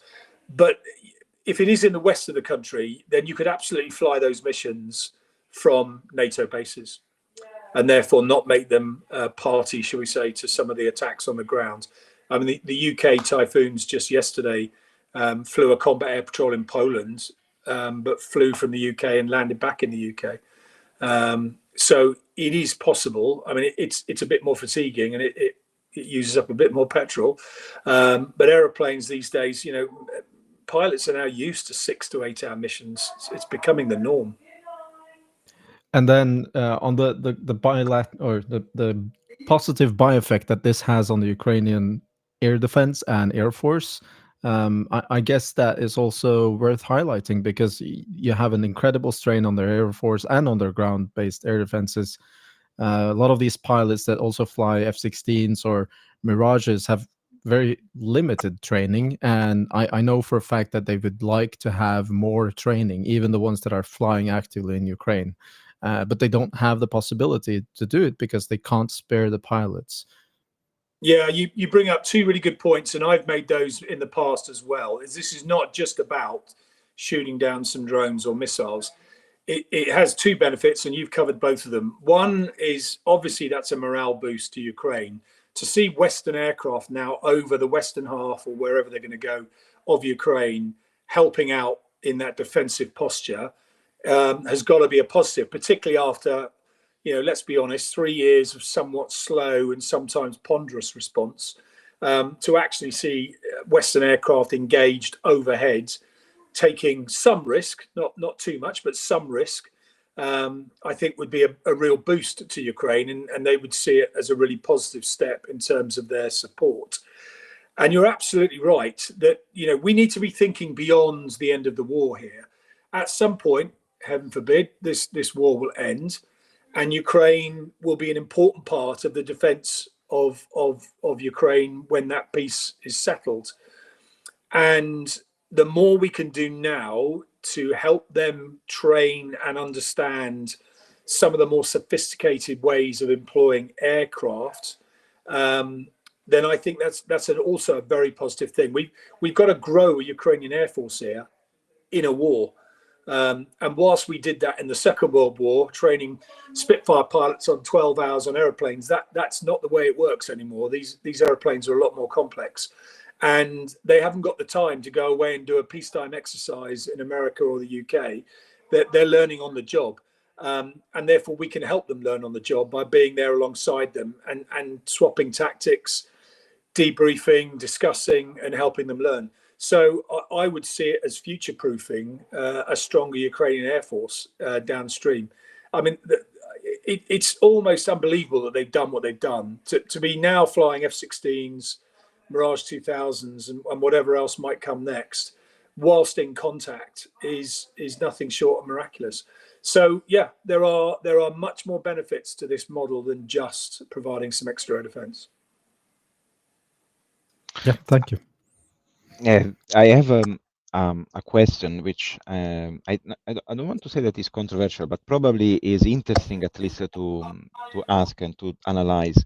So after what we have seen in Poland, respect to the drone incursion, the difficulties that we probably would have at the moment in facing a large number of drones attacking us, would be possible that an eventual mission like Sky Shield in Ukraine would weaken our ability to defend the Baltics and Poland airspace? So there's 2 points there. The first is in terms of capacity. There is no doubt that if NATO continues to go on a 24/7 airborne posture in Poland, for example, or even in the Baltic states, that will wear air forces out. It just does. It's why we put aircraft on ground alert. It's a much more economical way of doing it. But of course, if you've got the luxury of 5-10 minutes to respond, then that works fine. When you've only got a few minutes to respond, then obviously there are things you need to think very carefully about. So, and if America isn't playing its part, then the availability of tankers, AWACS aircraft, I-Star aircraft is all going to be a trickier problem to solve. I think Europe's relatively well placed for combat aircraft, for air defense aircraft. We're mostly all now equipped, certainly 4th generation, and many now with 5th generation. So I think in that respect, we're not too badly off. And of course, if you defend in Ukraine, then you don't have to defend quite as much in Poland or Romania. So there are advantages, therefore, to moving it forward that doesn't then require defence in depth, perhaps. So if you like, you can move your defensive line a little bit further forward. The real issue for me is the capability to intercept these drones. Ukraine has now built a relatively sophisticated way of doing this, although it's using a lot of quite expensive missiles. NATO would have to probably do even more of that, and partly because Russia has a slight advantage here in that it can decide to fly these drones just about anywhere it wants to within reason in NATO, and therefore can continue to move the target. Whereas Ukraine now kind of knows A, where the weapons are coming from, and B, where they're going, and therefore they've been able to design their defense around those most likely attack avenues and the most likely targets. NATO would struggle to try and define what that would be, and therefore putting a line of guns and missile systems across the entire line of NATO would be almost impossible. That's why the aircraft are the key player here, because obviously they're mobile and can move quickly to intercept. The problem is, of course, is we are still going to have to use quite expensive air-to-air missiles to intercept relatively inexpensive drones.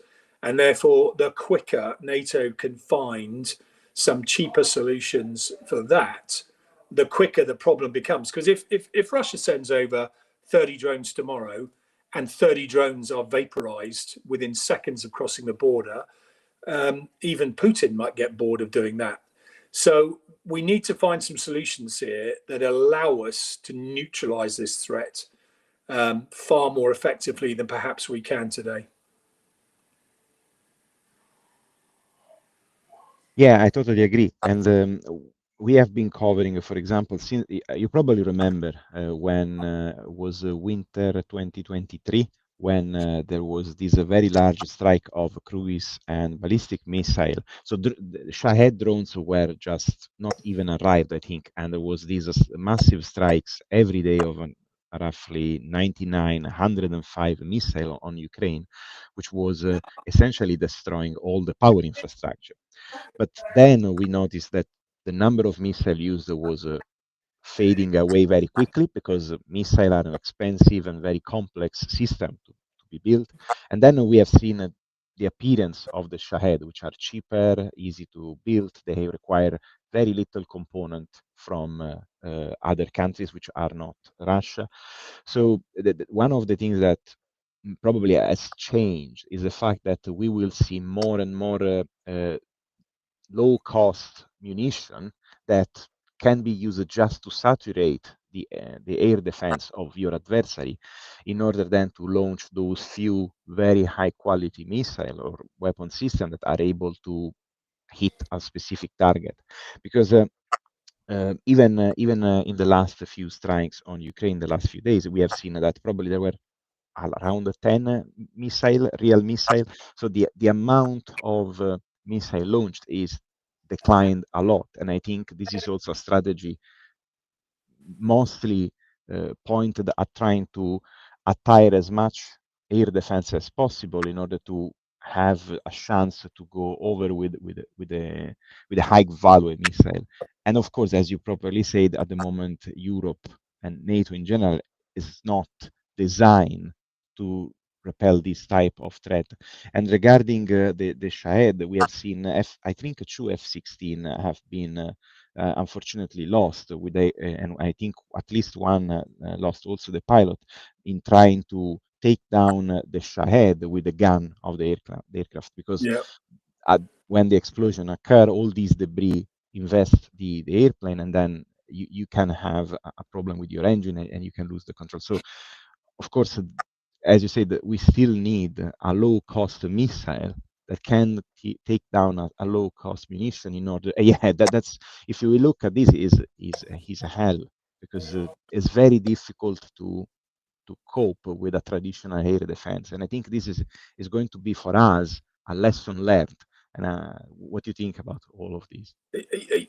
Absolutely. I mean, a lot of people cite Israel as an example of how this should be done. And of course, everybody wants a golden dome or a iron dome, whatever you want to call it, and make it out of. But if you were to put Israel on that map, it would be a very different problem. Relatively unsophisticated rocket attack over a very small piece of real estate compared to Ukraine. And in NATO, of course, you're talking about an even greater problem. Now, if you can have lots of cheap, and cheap tends to mean short range. If it's short range, you need more of them because you've got to be able to cover an entire range. So if we can eventually get directed energy weapons to do this, but they only have a range of 5 kilometers or 10 kilometers, then you're going to have one every 10 kilometers.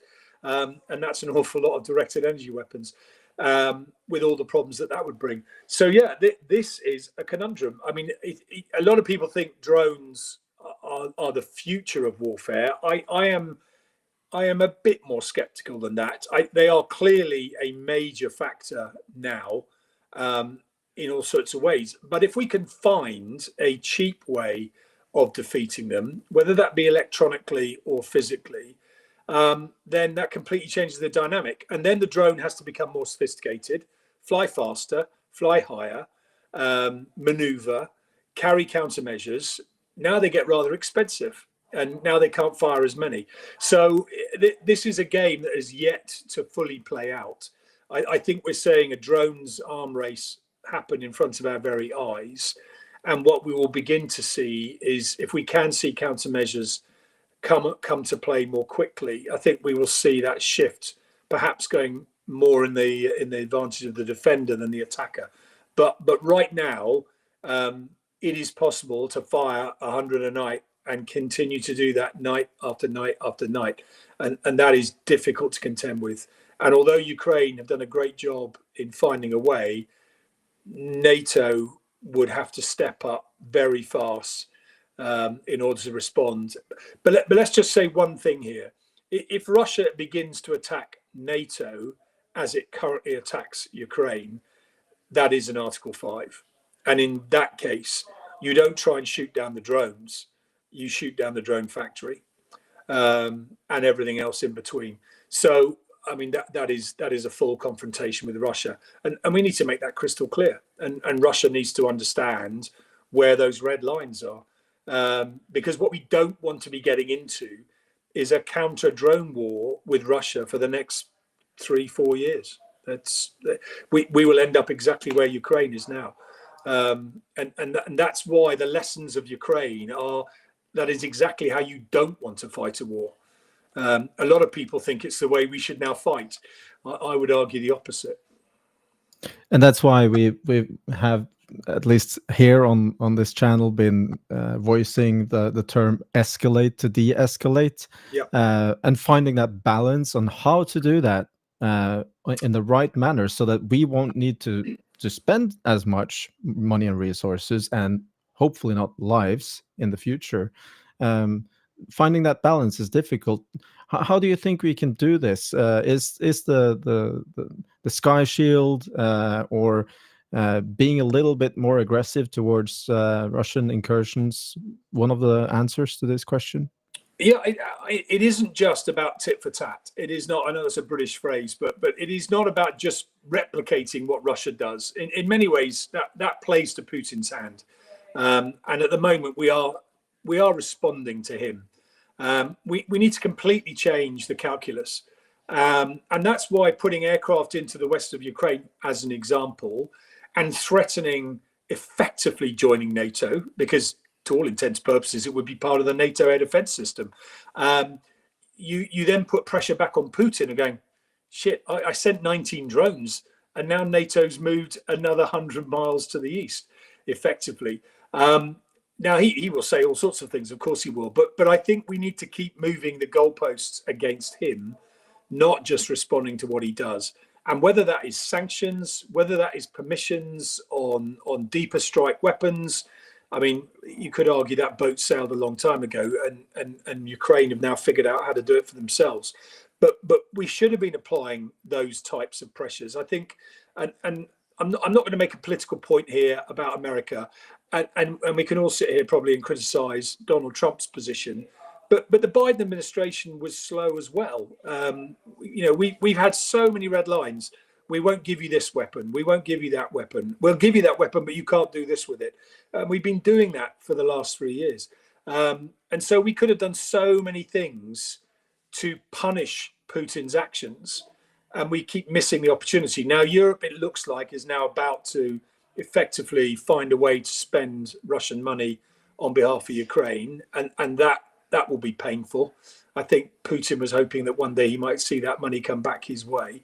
So that's a start. The shadow fleet, the sales, we've still got European nations pumping money into Russia through a variety of ways.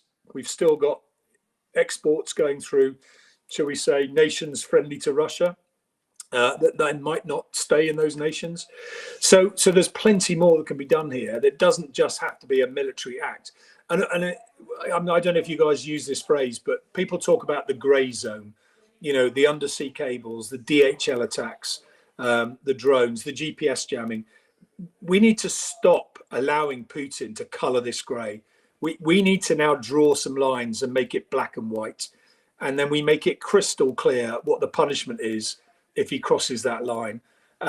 And if that means hurting something that he cherishes, then so be it. I think if we continue to play with the gloves on, I think we are in for a very, very long, painful Cold War.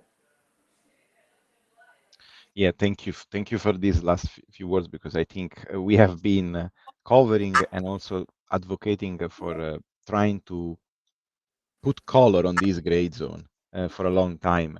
And also we have been working extensively, myself and also other colleagues here in Tochnyi, in trying to understand um, the Russian military industry and trying to track down their development, to understand also what Russia is up to behind, very behind on the home front. And what we have seen in the last 2 years with thanks to satellite imagery and many other information from Telegram and other things, we have tracked down that every single defense infrastructure, so defense industry in Russia, is expanding. A few days ago, I made more like a rant thread, like one those very detailed trend, but was on PERM powder plant. So there is essentially a very large factory that produces explosives, gunpowder, and so on, even missile. And the level of expansion, to me, someone that kind knows this field, is unseen. Is a scale that reminds me the picture of the B-50, the B-19, B-17 factories in US during the Second World War. These gigantic factories that produce a lot of war material. And so the question that I ask myself and ask to you, there are a lot of people say, oh, NATO has a 5-10 years before a direct confrontation with Russia potentially. It is not possible that our leaders, the politicians that are in charge, to give the political, because many of us are technical people. We do our work based on the information and the rules that we have given from the politician. But the main problem is that no one is asking another question is, do we have that amount of time? Are we sure that we have 5-10 years? Because what happens if this war start earlier? Are we ready? And this honestly, as a scientific person, as a technical person, it's a bit scary, because we are based this assessment on sometimes not sentiment, but not real data sometimes. Because if we see the level of development of Russian industry, it doesn't look like something that is just for Ukraine, because it's so pervasive of many fields. Even intercontinental missile factory are expanding. So why you are doing this? And we have seen Stanimir have been very good in covering the economy. Russia economy on a pure Westerner, let's say, point of view, is not doing well. Any other government would have been collapsed, but they still putting effort in developing their arms industry. They keep sending people to die without proper equipment, because they have lost most of their Soviet heritage, and they still being focused on this war and being focused in threatening also the West. And to me, as someone that observe all these signals, I see a commitment, like something that they are committed, and this is scary, because it tells me we are not listening to this signal. It's like sometimes it looks like we are convincing ourselves that this war at some point will stop. We will arrive to a point of everything get cold, and that's it. So, what is your? I think like you. I mean, first of all, let me say what great work people like yourselves do in this world, because obviously in today's world there is so much more access to information, so much of it, of course, sometimes digitally, and therefore, people like yourselves doing this work, pointing to the evidence, is a fundamentally important part of keeping the pressure on Russia and on NATO, for that matter. I don't believe we have the time that some people would like to think we have. There's a couple of reasons why I think that. One, Putin needs to keep perpetuating this fear of aggression on Russia in order to keep Russia on his side. And therefore, for him, this is about his survival. And he sees this as a convenient way of making that happen, not just from the people, but perhaps from those closest to him. So there's that reason. I think there's also the factor of the White House. I think Putin will be looking at political horizons, wondering where his opportunities continue to expand and maybe contract. And if somebody else was to thwart Donald Trump or JD Vance in the midterms or in the next election, maybe Putin would begin to recalculate what his time horizon is in order to destabilize and try and gain an advantage against NATO. And those are likely to happen sooner rather than later. So those are two reasons why we should not be complacent. I think a lot of people have tried to put too much store in what they believe Russia needs to fight NATO. Because I think when you do a matchup between Russia and NATO, NATO still looks relatively strong on paper. But we're not talking about a fair fight here. We're talking about Russia that would use all possible means.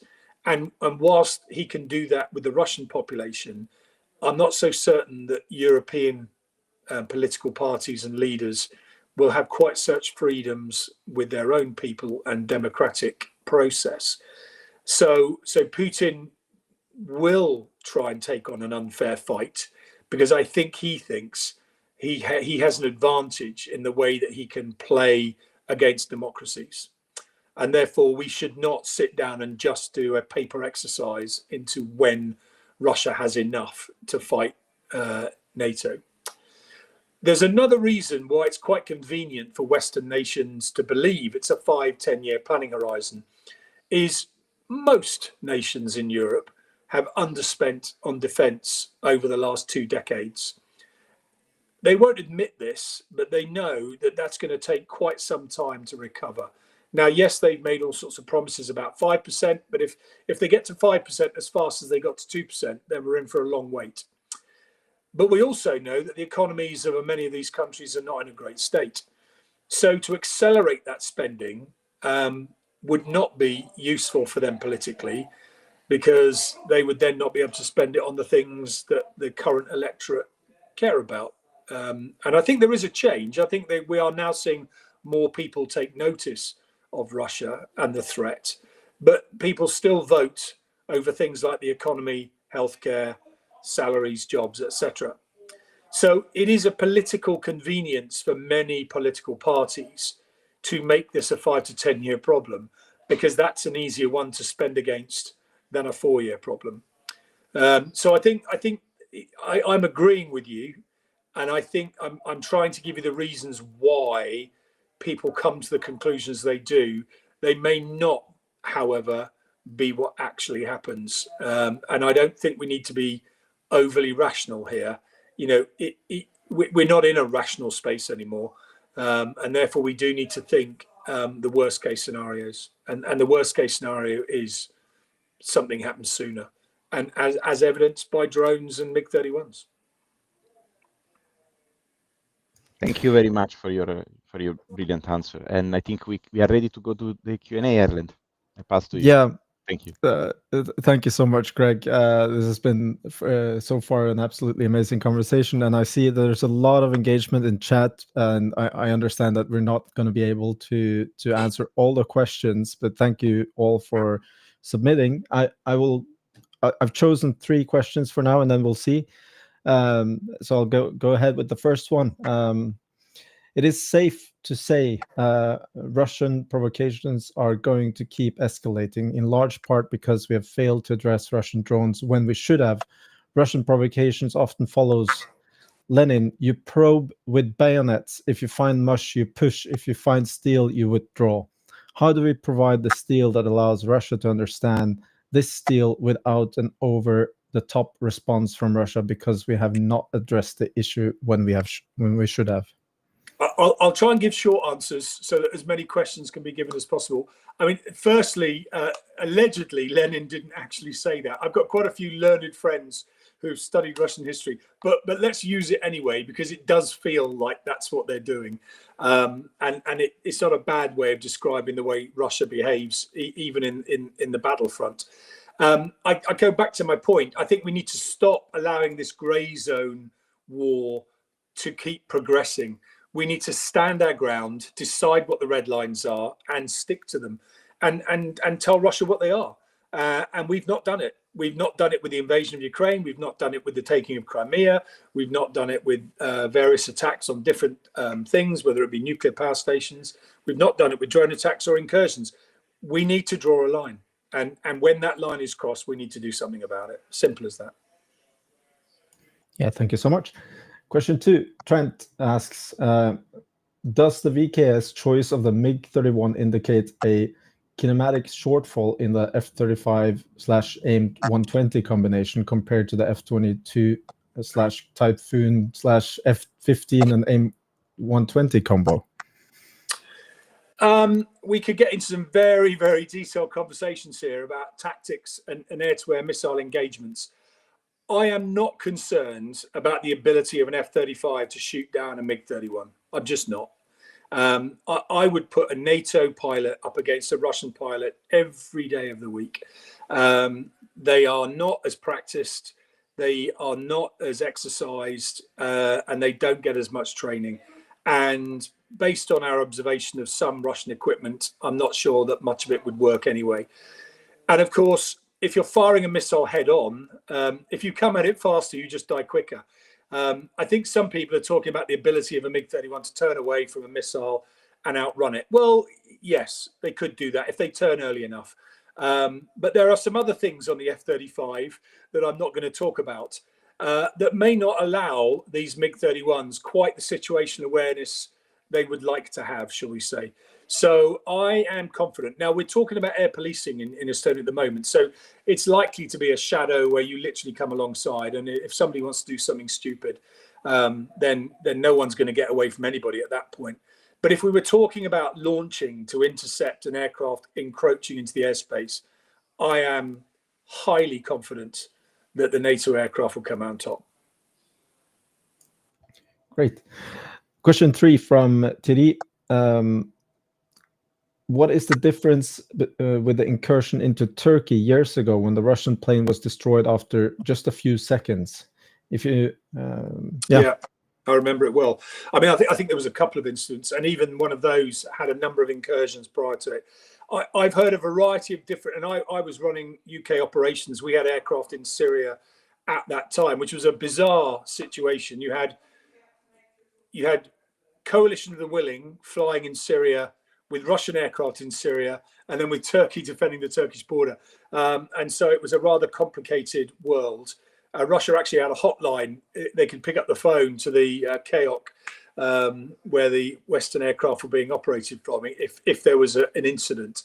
And thank goodness we managed to keep apart. But Turkey played it a lot harder and made it pretty clear what their red line was. I understand they communicated that to Russia after they transgressed it once or twice. And the next time they did it, Turkey was ready and gave no warning and fired and said, we told you. I think there's something to learn from that. And then there's been a question about drones again and the drone wall. And Kellen asked, there's a lot of talk about drone wall. What does this comprise of, and is this realistic, and how effective are Ukraine's interceptor drones? The AFU said that they will field 1,000 interceptor drones daily against Shaheds, and are they effective? Yeah, I'm a little more skeptical here about the capability of drones. At the end of the day, most drones operating in Ukraine today are relatively unsophisticated, and the way they attack each other is by crashing into each other.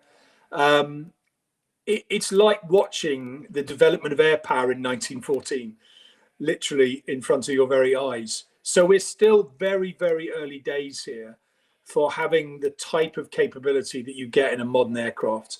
Now, clearly a drone is a lot cheaper, so there's that argument. But I think we are approaching the point where drones will be more sophisticated, more independent, and more capable of making decisions and intercepting or avoiding attack. But we're not there yet. And the ones that will be capable of doing that will cost hundreds of thousands of dollars, maybe tens or hundreds of millions of dollars eventually for the really complex ones. So the whole calculus, the whole economic calculus of drones is going to change over time. And certainly the ones, I mean, for those of you that were observing DSEI in the UK a week or so ago, would see that some of these are now becoming more sophisticated.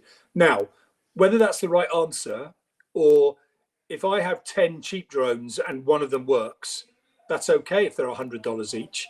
But if I've got one drone that I can afford for $10,000, but it gets the target every time, is that where I should spend my money? So I think we're going to see a development. I think the things that we're seeing right now are pretty rudimentary, but I think we will see improvements, but they will come at a cost.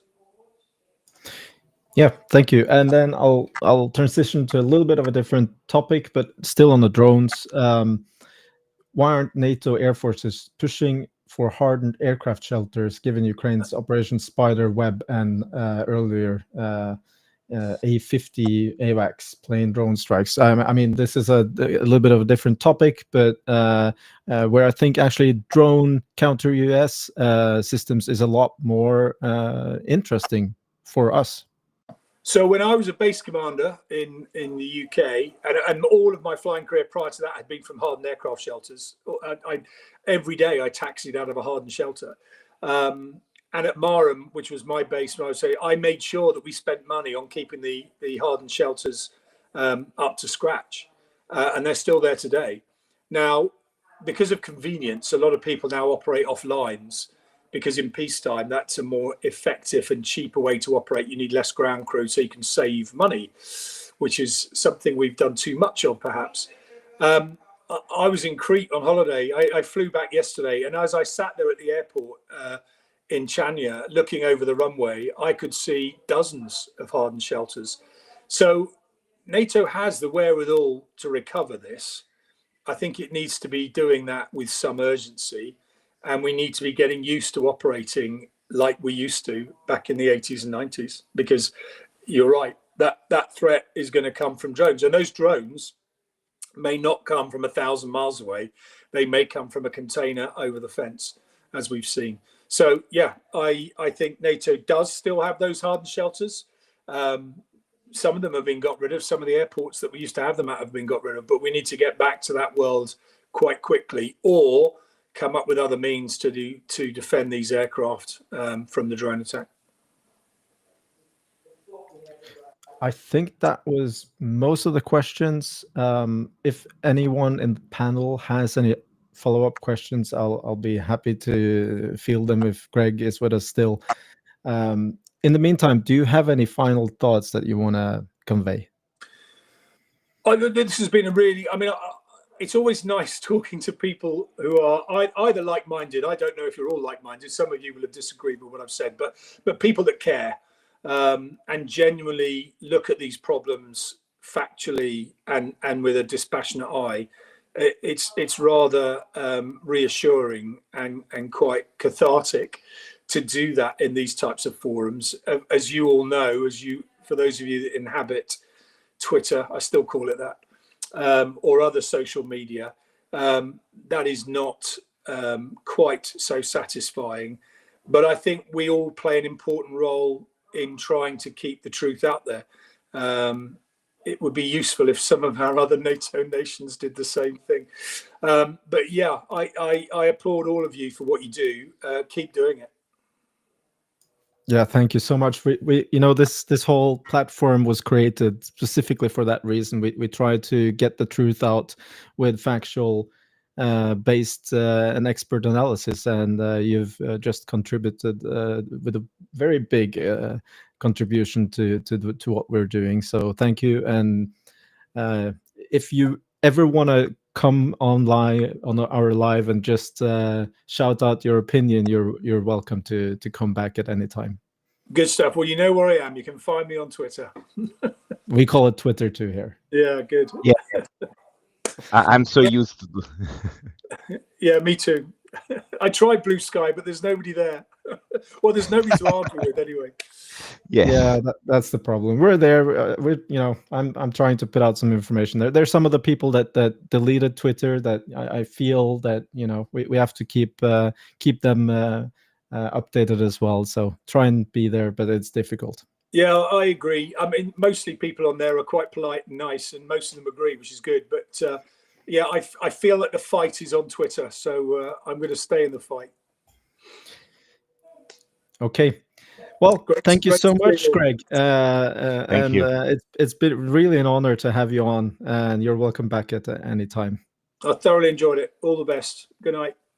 Good night. Thank you. Good night.